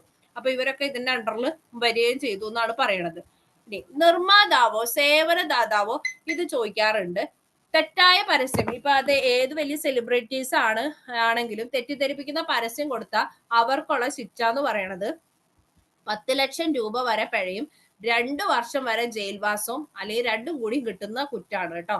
ഓക്കെ, അപ്പൊ 10 ലക്ഷം രൂപ വരെ പിഴയും 2 വർഷം വരെ ജയിൽവാസവും രണ്ടും കൂടി കിട്ടാവുന്ന കുറ്റാണ് തെറ്റായ അല്ലെങ്കിൽ തെറ്റിദ്ധരിപ്പിക്കുന്ന പരസ്യം ചെയ്തു കഴിഞ്ഞാൽ കിട്ടാവുന്ന ശിക്ഷയാണ് ഇത് കേട്ടോ. ഇനി ഇതും ഇമ്പോർട്ടന്റ് ആണ്. കേന്ദ്ര അതോറിറ്റിയുടെ നിർദ്ദേശങ്ങൾ പാലിക്കാത്തതിനുള്ള ശിക്ഷ. ഈ നമ്മൾ നേരത്തെ ഒരു കേന്ദ്ര അതോറിറ്റിയുടെ കാര്യം പറഞ്ഞു, അവരെന്തെങ്കിലും നിർദ്ദേശം തന്നിട്ട് അത് പാലിച്ചില്ലെങ്കിൽ കിട്ടാവുന്ന ശിക്ഷ 6 മാസം വരെ തടവോ 20 ലക്ഷം രൂപ വരെ പിഴയോ അല്ലെങ്കിൽ രണ്ടും കൂടിയോ കിട്ടും. സെഷൻ 89 തെറ്റിദ്ധരിപ്പിക്കുന്ന പരസ്യത്തിനുള്ളത്. നേരത്തെ നമ്മൾ പറഞ്ഞു 2 വർഷം വരെ തടവ് കിട്ടും, 10 ലക്ഷം രൂപ വരെ പിഴ കിട്ടും എന്നൊക്കെ പറഞ്ഞു, അല്ലെങ്കിൽ രണ്ടും കൂടി കിട്ടും. ഇനി കുറ്റം ആവർത്തിച്ച ഒരു പ്രാവശ്യത്തിൽ അത് നിർത്തിയില്ലെങ്കിൽ കുറ്റം ആവർത്തിച്ചാൽ കിട്ടാവുന്നത് ആ തടവ് 5 വർഷം വരെയാവും. പിന്നെ അത് 10 ലക്ഷം എന്നുള്ളത് 50 ലക്ഷം രൂപ ഫൈനും ആവും. ഈ ഒരു പ്രാവശ്യം തെറ്റിദ്ധരിപ്പിക്കുന്ന പരസ്യം കൊടുത്തു, ശിക്ഷ കിട്ടി, പിന്നെയും അത് ആവർത്തിച്ചാലുള്ള ശിക്ഷയാണ് പറയണത് കേട്ടോ. അപ്പൊ കേന്ദ്ര അതോറിറ്റിയുടെ നിർദ്ദേശം പാലിച്ചില്ലെങ്കിൽ ശിക്ഷ 6 മാസം വരെ തടവ്, 20 ലക്ഷം രൂപ വരെ പിഴയാണ്, അല്ലെങ്കിൽ രണ്ടും കൂടി. ഇനി മായം കലർന്ന ഉൽപ്പന്നത്തിന്റെ നിർമ്മാണം, സംരക്ഷണം, വിതരണം, വിൽപ്പന അല്ലെങ്കിൽ ഇറക്കുമതി എന്നിവയായിട്ട് ബന്ധപ്പെട്ട സെഷൻ 90 അങ്ങനെ ഈ മായം കലർന്ന ഉൽപ്പന്നം ഉപയോഗിച്ചതിന്റെ ഫലമായിട്ട് ഉപഭോക്താവിന് അപകടം ഉണ്ടായി കഴിഞ്ഞാൽ കിട്ടുന്ന ശിക്ഷ 6 മാസം വരെ തടവും, 1 ലക്ഷം രൂപ വരെ പിഴയാണ് കേട്ടോ. ഇവിടെ കേന്ദ്ര അതോറിറ്റിയുടെ നിർദ്ദേശം പാലിച്ചില്ലെങ്കിൽ 6 മാസം വരെ തടവും, 20 ലക്ഷം രൂപ വരെ പിഴയാണ്. ഇനി ഇവിടെ മായം കലർന്ന ഉൽപ്പന്നം ഉപയോഗിച്ചതിന്റെ ഫലമായിട്ട് നമുക്ക് അപകടം ഉണ്ടായി കഴിഞ്ഞാൽ ഉള്ള ശിക്ഷ 6 മാസം വരെ തടവും, 1 ലക്ഷം രൂപ വരെ പിഴയാണ്. ഇനി വലിയ ഗുരുതരമൊന്നും അല്ലാത്ത ഒരു പഴുക്കാണ് ഉണ്ടായെന്നുണ്ടെങ്കിൽ, ഒരു അപകടമാണ് ഉണ്ടായെന്നുണ്ടെങ്കിൽ ഈ 6 മാസം എന്നുള്ളത് 1 വർഷം വരെയാവും. 1 ലക്ഷം രൂപ ഫൈൻ എന്നുള്ളത് 3 ലക്ഷം രൂപ വരെ പിഴയാവും. ഓക്കെ, ഇത് അപകടം ഉണ്ടായിട്ടില്ലെങ്കിലാണ്. അതെന്തെങ്കിലും അപകടം എന്ന് ഉദ്ദേശിക്കണത് ഇപ്പൊ സാധനത്തിന് എന്തെങ്കിലും നമുക്ക് ശരീരത്തിന് ദോഷകരമായ രീതിയിലൊന്നും ഉണ്ടായില്ല. ഇപ്പൊ അതിപ്പോ ഒരു ഡ്രസ്സിന്റെ കേസിലും അങ്ങനെയൊക്കെ, ഡ്രസ് എന്ന് പറയാൻ പറ്റില്ല, മായം കലർന്ന ഒരു ഉൽപ്പന്നം ഉപയോഗിച്ചിട്ട് എന്തെങ്കിലും അത് മായം കലർന്നതാണെന്ന് നമ്മൾ അറിഞ്ഞു കഴിഞ്ഞാൽ, നമ്മൾ ഉപയോഗിച്ച സാധനത്തിന് മായം കലർന്നുണ്ടെന്ന് അറിഞ്ഞു കഴിഞ്ഞാലുള്ള കാര്യമാണ് ഇത് പറഞ്ഞ. അത് ഉപയോഗിച്ചതിന്റെ പേരിൽ അപകടം ഉണ്ടായി കഴിഞ്ഞു കഴിഞ്ഞാൽ 1 വർഷം വരെ തടവും, 3 ലക്ഷം രൂപ വരെ പിഴയും. ഇപ്പൊ എന്തെങ്കിലും ഫുഡ് ഐറ്റംസിൽ നമുക്ക് കഴിച്ചു, അപകടമൊന്നും ഉണ്ടായിട്ടില്ല, പക്ഷെ അത് നമുക്ക് മനസ്സിലായി അതുപോലെ മായം കലർന്നിട്ടുണ്ട് എന്ന് അറിഞ്ഞു കഴിഞ്ഞാൽ നമുക്ക് കിട്ടാവുന്ന ശിക്ഷ എന്ന് പറയുന്നത്, നമുക്കല്ല, അത് വിറ്റ ആൾക്ക് കിട്ടാവുന്ന ശിക്ഷ എന്ന് പറയുന്നത് 6 മാസം വരെ തടവും, 1 ലക്ഷം രൂപ വരെ പിഴയാണ്. ഇനി ഉപഭോക്താവിന്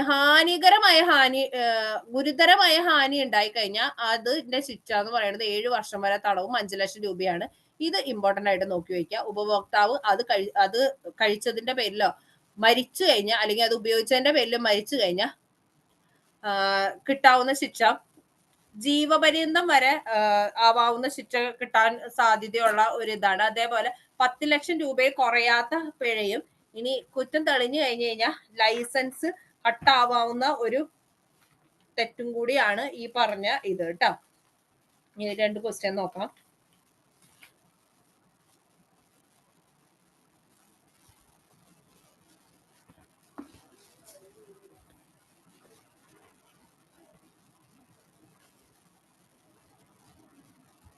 ഓക്കെ,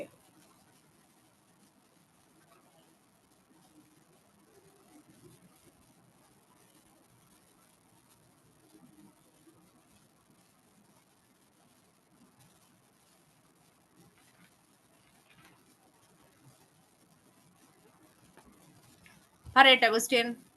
അയ്യോ, ഇവിടെ 7 വർഷത്തിൽ കുറയാത്തതാണ് കേട്ടോ, സോറി. 7 വർഷത്തിൽ കുറയാത്തതും ജീവപര്യന്തം വരെ ആകാവുന്നതുമായ തടവും, 10 ലക്ഷം രൂപയെ കുറയാത്ത പിഴ കേട്ടോ. കുറ്റം തെളിഞ്ഞു കഴിഞ്ഞാൽ ലൈസൻസ് 2 വർഷം വരെ സസ്പെൻഡ് ചെയ്യാം. ഓക്കെ, അപ്പൊ ക്വസ്റ്റ്യൻ ഇതാണ്. താഴെ കൊടുത്തിരിക്കുന്ന 2 പ്രസ്താവനകൾ മനസ്സിലാക്കിയ ശേഷം ഉചിതമായ ഉത്തരം എഴുതുക കേട്ടോ. ഓപ്ഷൻ എ, ഉപഭോക്തൃ സംരക്ഷണ നിയമപ്രകാരം നിയമിക്കുന്ന ദേശീയ ഉപഭോക്തൃ പരിഹാര കമ്മീഷനിൽ പ്രസിഡന്റും കൂടാതെ 4-ൽ കുറയാത്ത അംഗങ്ങളും ഉണ്ടായിരിക്കണം. ശരിയോ തെറ്റോ?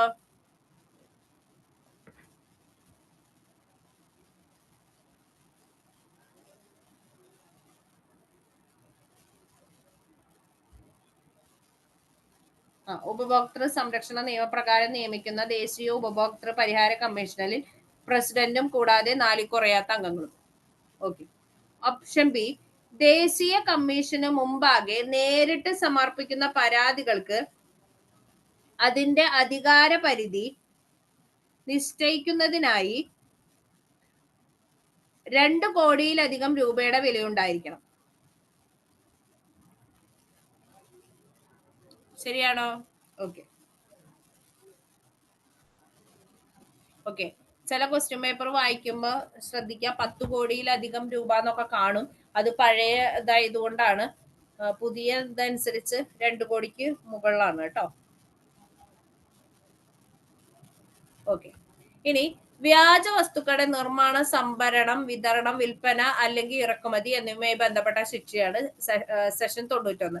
ന്യായമായ കാരണങ്ങളിലല്ലാതെ ഡയറക്ടർ ജനറലോ മറ്റേതെങ്കിലും ഉദ്യോഗസ്ഥനോ അനാവശ്യമായ തിരച്ചിലുകൾ നടത്തുകയോ രേഖ പിടിച്ചെടുക്കുകയോ ചെയ്ത അവർക്കും ഉണ്ട് ശിക്ഷ. അനാവശ്യമായിട്ട് ഒരാളുടെ ബുദ്ധിമുട്ടിക്കണം എന്ന് ഉദ്ദേശിച്ചുകൊണ്ട് എന്തെങ്കിലും ചെയ്തു കഴിഞ്ഞാൽ പിഴ കിട്ടാവുന്നത് 1 വർഷം വരെ തടവോ 10,000 രൂപ പിഴയൊക്കെ കിട്ടാവുന്ന കുറ്റമാണ് കേട്ടോ. ന്യായമല്ലാത്ത കാരണങ്ങളില് ഈ ഡയറക്ടർ ജനറലോ അല്ലെങ്കിൽ ഏതെങ്കിലും ഉദ്യോഗസ്ഥനോ അനാവശ്യമായിട്ട് തെരച്ചിൽ നടത്തി കഴിഞ്ഞു കഴിഞ്ഞാൽ കിട്ടാവുന്ന ശിക്ഷ 1 വർഷം വരെ തടവോ 10,000 രൂപ വരെ പിഴയാണ്. ഇനി ഇത് ഇമ്പോർട്ടന്റ് ആണ്. ഇത് നമ്മൾ ഈ പറഞ്ഞ ഉപഭോക്തൃ സംരക്ഷണ നിയമപ്രകാരം നമ്മൾ എന്തെങ്കിലും ഒരു ഉപഭോക്തൃ ആയിട്ട് ബന്ധപ്പെട്ട് പരാതി കൊടുക്കുകയാണെന്ന് വിചാരിക്കും. അപ്പോ ഈ പരാതി കൊടുക്കുകയാണെങ്കിൽ വെറുതെ ഒന്നും നടക്കില്ല. കുറച്ച് ഫീസ് ഒക്കെ ഉണ്ട്. 5 ലക്ഷം രൂപ വരെ മൂല്യമുള്ള സാധനങ്ങൾക്കാണ് നമ്മൾ കേസ് കൊടുക്കണമെന്നുണ്ടെങ്കിൽ ഫീസ് ഒന്നും നമ്മൾ അടയ്ക്കേണ്ട കാര്യമില്ല. 5 ലക്ഷം രൂപ വരെ ഇപ്പൊ ഒരു 2 വീലർ വാങ്ങി, ഒരു 1.5 ലക്ഷം രൂപയ്ക്ക് 2 വീലർ വാങ്ങി, അതിന് നമ്മള് നമുക്കത് ഇഷ്ടപ്പെട്ട് നമുക്കതിന് എന്തെങ്കിലും പ്രശ്നങ്ങൾ പറ്റി, കേടുപാട് പറ്റി നമുക്കതിന് പരാതി കൊടുക്കണമെങ്കിൽ ഫീസ് ഇല്ല. കാര്യം 5 ലക്ഷം രൂപ വരെ ഉള്ളതിന് ഫീസ് ഇല്ല. ഇനി 5 ലക്ഷത്തിനും 10 ലക്ഷം ഇടയിലാണ് ആ സാധനത്തിന്റെ വാല്യൂ എന്നുണ്ടെങ്കിൽ നമ്മൾ കൊടുക്കേണ്ട ഫീസ് 200 രൂപ. ഇത് ഇടയ്ക്ക് കയറി ചോദിക്കാറുണ്ട് കേട്ടോ. 10 ലക്ഷത്തിനും 20 ലക്ഷത്തിനും ഇടയിൽ മൂല്യമുള്ള വസ്തുവിന് കൊണ്ടാ നമുക്ക് എന്തെങ്കിലും പ്രശ്നം ഉണ്ടായി അതിന് എതിരെ കേസ് കൊടുക്കണം എന്നുണ്ടെങ്കിൽ കൊടുക്കേണ്ട ഫീസ് 400 രൂപ. 20 ലക്ഷത്തിനും 50 ലക്ഷത്തിനും ഇടയിലാണെങ്കിൽ 1000 രൂപ. ഈ ആദ്യത്തെ 3-4 നോക്കി വെക്കാം. പിന്നെ ഈ പറഞ്ഞ മാതിരി 50 ലക്ഷത്തിനും 1 കോടി രൂപയ്ക്ക് ഇടയിലാണെന്നുണ്ടെങ്കിൽ നമ്മൾ 2000 രൂപ വരെ കൊടുക്കണം. 10 കോടിക്ക് മുകളിലാണെങ്കിൽ ഇവിടെ എഴുതിണ്ടായി, എഡിറ്റ് ചെയ്ത് ഇടാം, അടിയിലേക്ക് പോയതാണ്, സ്ലൈഡിന്റെ അടിയിൽ പോയതാണ്. 10 കോടിക്ക് മുകളിലാണ് ഒരു സാധനത്തിന്റെ വാല്യൂ എന്നുണ്ടെങ്കിൽ അതിനുള്ള സേവനത്തിന് നമുക്ക് പരാതി കൊടുക്കണമെങ്കിൽ, എന്തെങ്കിലും പ്രശ്നങ്ങൾ ഉണ്ടായിട്ട് പരാതി കൊടുക്കണമെങ്കിൽ കൊടുക്കേണ്ട സംഖ്യ എന്ന് പറയുന്നത് 7500 രൂപയാണ് കേട്ടോ. 7500 രൂപ. അപ്പൊ ഏറ്റവും കൂടിയ ഫീസ് എന്ന് പറയുന്നത് 7500 രൂപയാണ്. അത് 10 കോടിക്ക് മുകളിൽ വാല്യൂ ഉള്ള ഒരു സാധനത്തിന് നമ്മൾ കൊടുക്കേണ്ട പൈസ എന്തെങ്കിലും നഷ്ടപരിഹാരം കിട്ടണമെങ്കിലോ അല്ലെങ്കിൽ അതിനെതിരെ കേസ് പോകണമെങ്കിലോ കൊടുക്കേണ്ട ഏറ്റവും കൂടിയ എമൗണ്ട് ഫീസ് അടക്കേണ്ടത് 7500 രൂപയാണ്. ഏറ്റവും കുറഞ്ഞത് ഫീസ് ഇല്ല. 5 ലക്ഷം രൂപ വരെയുള്ളതിന് ഫീസ് ഇല്ല. നമ്മള് ഏറ്റവും കൂടിയത് 7500 രൂപ. ഇതും ചോദിച്ചിട്ടുണ്ട്. 5 ലക്ഷത്തിനും 10 ലക്ഷത്തിന്റെ ഇടയിൽ വാല്യൂ ഉള്ള ഒരു സാധനത്തിന് എതിരെയാണ് നമ്മൾ കേസ് പോകണമെന്നുണ്ടെങ്കിൽ 200 രൂപയാണ് അടയ്ക്കേണ്ടത്. ക്ലിയർ ആയോ? ഏറ്റവും കൂടിയ എമൗണ്ട് 7500 രൂപ കേട്ടോ. ക്ലിയർ അല്ലേ?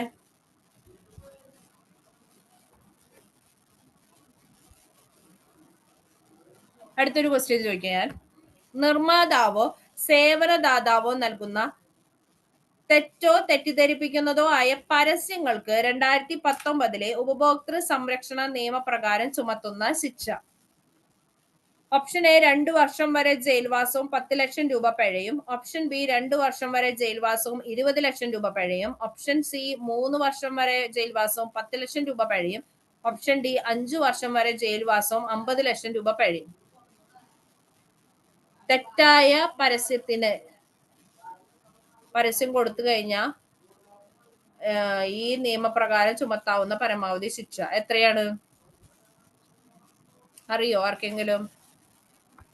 ഇത് ചോദിച്ചത് കഴിഞ്ഞ അസിസ്റ്റന്റ് സെയിൽസ്മാൻ എന്നെ ചോദിച്ചതാണ്.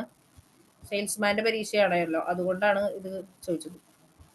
അല്ലെങ്കിലും ചോദിക്കാറുണ്ട്. 2 ക്വസ്റ്റ്യൻ ഇപ്പൊ ഞാൻ ASMന്റെ പറഞ്ഞിരുന്നു, അതുകൊണ്ട് പറഞ്ഞതാണ്. കിട്ടോ? നമുക്ക് ബാക്കിലേക്ക് പോയി നോക്കാം. നിർമ്മാതാവോ സേവനദാതാവോ തെറ്റായതോ തെറ്റിദ്ധരിക്കുന്ന വിധത്തിലുള്ള പരസ്യം നൽകിയ ശിക്ഷ എന്ന് പറയുന്നത് 10 ലക്ഷം രൂപ വരെ പിഴയും 2 വർഷം വരെ തടവും കേട്ടോ. 2 വർഷം വരെ തടവും 10 ലക്ഷം രൂപ വരെ പിഴയുമാണ് തെറ്റിദ്ധരിപ്പിക്കുന്ന പരസ്യത്തിനുള്ളത്. അപ്പൊ ഇതിൽ ഏതോ ഓപ്ഷൻ എ 2 വർഷം വരെ ജയിൽവാസവും 10 ലക്ഷം രൂപ പിഴയും. ഓപ്ഷൻ എ ആണ് കേട്ടോ ആൻസർ. ക്ലിയർ ആയാ? ഓക്കെ. 2 വർഷം വരെ ജയിൽവാസവും 10 ലക്ഷം രൂപ വരെ പിഴയും. ഓർക്കാൻ വേണ്ടിയിട്ട് നിങ്ങൾ ഏതെങ്കിലും സെലിബ്രിറ്റീസിന്റെ തെറ്റായ പരസ്യങ്ങളൊക്കെ കാണുന്നത് ഒന്ന് ആലോചിച്ച് നോക്കുക. അപ്പൊ അങ്ങനെ ആലോചിക്കുക, ഇവർക്ക് എതിരെ കേസ് കൊടുത്തു കഴിഞ്ഞാൽ 2 വർഷം വരെ ഇവർക്ക് ജയിൽവാസവും കിട്ടും, 10 ലക്ഷം രൂപ പിഴയും ഇവർക്ക് കിട്ടാൻ സാധ്യതയുണ്ട് എന്നും വെറുതെ മനസ്സിലാലോചിക്കാം. ഓക്കെ. ഇനി അടുത്തൊരു ക്വസ്റ്റ്യൻ ഞാൻ വേണമെങ്കിൽ പറയാം. ഇതും കഴിഞ്ഞ ASMന് തന്നെ ചോദിച്ചതാണ് കേട്ടോ. ജില്ലാ ഉപഭോക്തൃ തർക്ക പരിഹാര കമ്മീഷനിൽ കേസ് ഫയൽ ചെയ്യുന്നതിനുള്ള ഫീസ് നിരക്കുകളിൽ തെറ്റായത് ഏത്? ഓപ്ഷൻ എ 5 ലക്ഷം രൂപ വരെ ഫീസ് ഇല്ല. ശരിയോ തെറ്റോ? 5 ലക്ഷം രൂപ വരെ ഫീസ് ഇല്ല. 5 ലക്ഷം രൂപ വരെ ഫീസ് ഇല്ല. ഇനി ഓപ്ഷൻ ബി 5 ലക്ഷം മുതൽ 10 ലക്ഷം രൂപ വരെ 200 രൂപ ഫീസ്. 5 ലക്ഷം മുതൽ 10 ലക്ഷം രൂപ വരെ 200 രൂപ. ഓപ്ഷൻ സി 10 ലക്ഷം മുതൽ 20 ലക്ഷം വരെ 400 രൂപ. 10 ലക്ഷം മുതൽ 20 ലക്ഷം വരെ 400 രൂപ. അടുത്തത് ഓപ്ഷൻ ഡി 20 ലക്ഷം മുതൽ 50 ലക്ഷം വരെ 2000 രൂപ.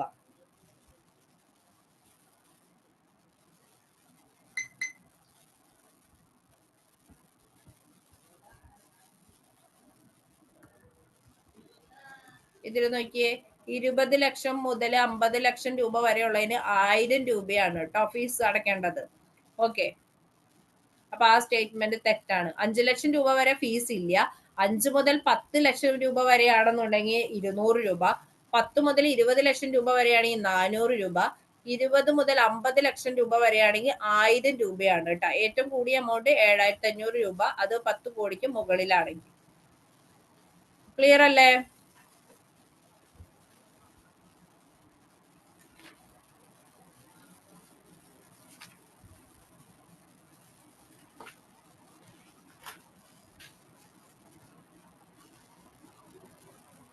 ഇനി ഒരു ക്വസ്റ്റ്യൻ കൂടി വേണമെങ്കിൽ പറയാം, എന്നിട്ട് നമുക്ക് അവസാനിപ്പിക്കാം.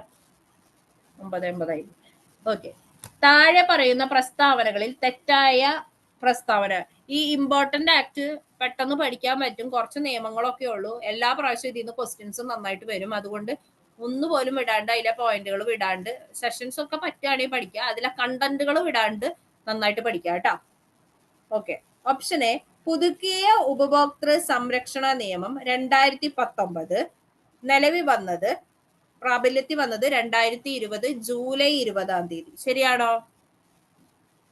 പുതുക്കിയ ഉപഭോക്തൃ സംരക്ഷണ നിയമം 2019 പ്രാബല്യത്തിൽ വന്നത് 2020 ജൂലൈ 20. ശരിയാണോ തെറ്റാണോ?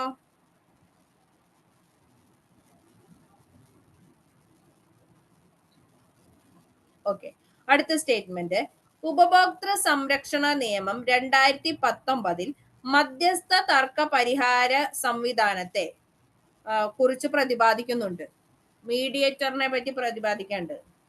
മീഡിയേറ്റർ അല്ല, മീഡിയേഷൻ എന്നാണ് ഉദ്ദേശിച്ചത്. ഉപഭോക്തൃ സംരക്ഷണ നിയമം 2019 മധ്യസ്ഥ തർക്ക പരിഹാര സംവിധാനത്തെ കുറിച്ച് പ്രതിപാദിക്കുന്നുണ്ട്.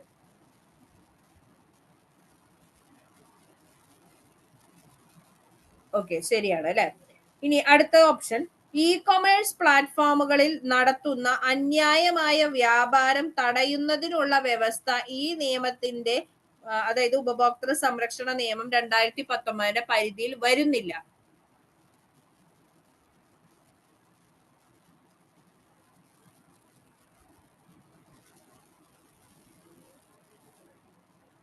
ബാക്കിയുള്ളവരുടെ ആൻസർ.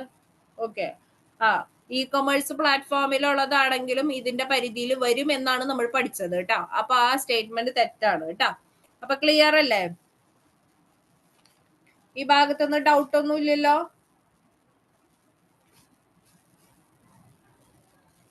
അപ്പൊ നമ്മുടെ ഇമ്പോർട്ടന്റ് ആക്ട് കഴിഞ്ഞു കേട്ടാ. എല്ലാവരും നന്നായിട്ട് പഠിക്കാം.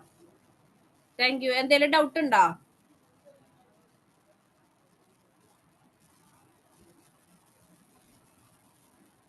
Okay, thank you.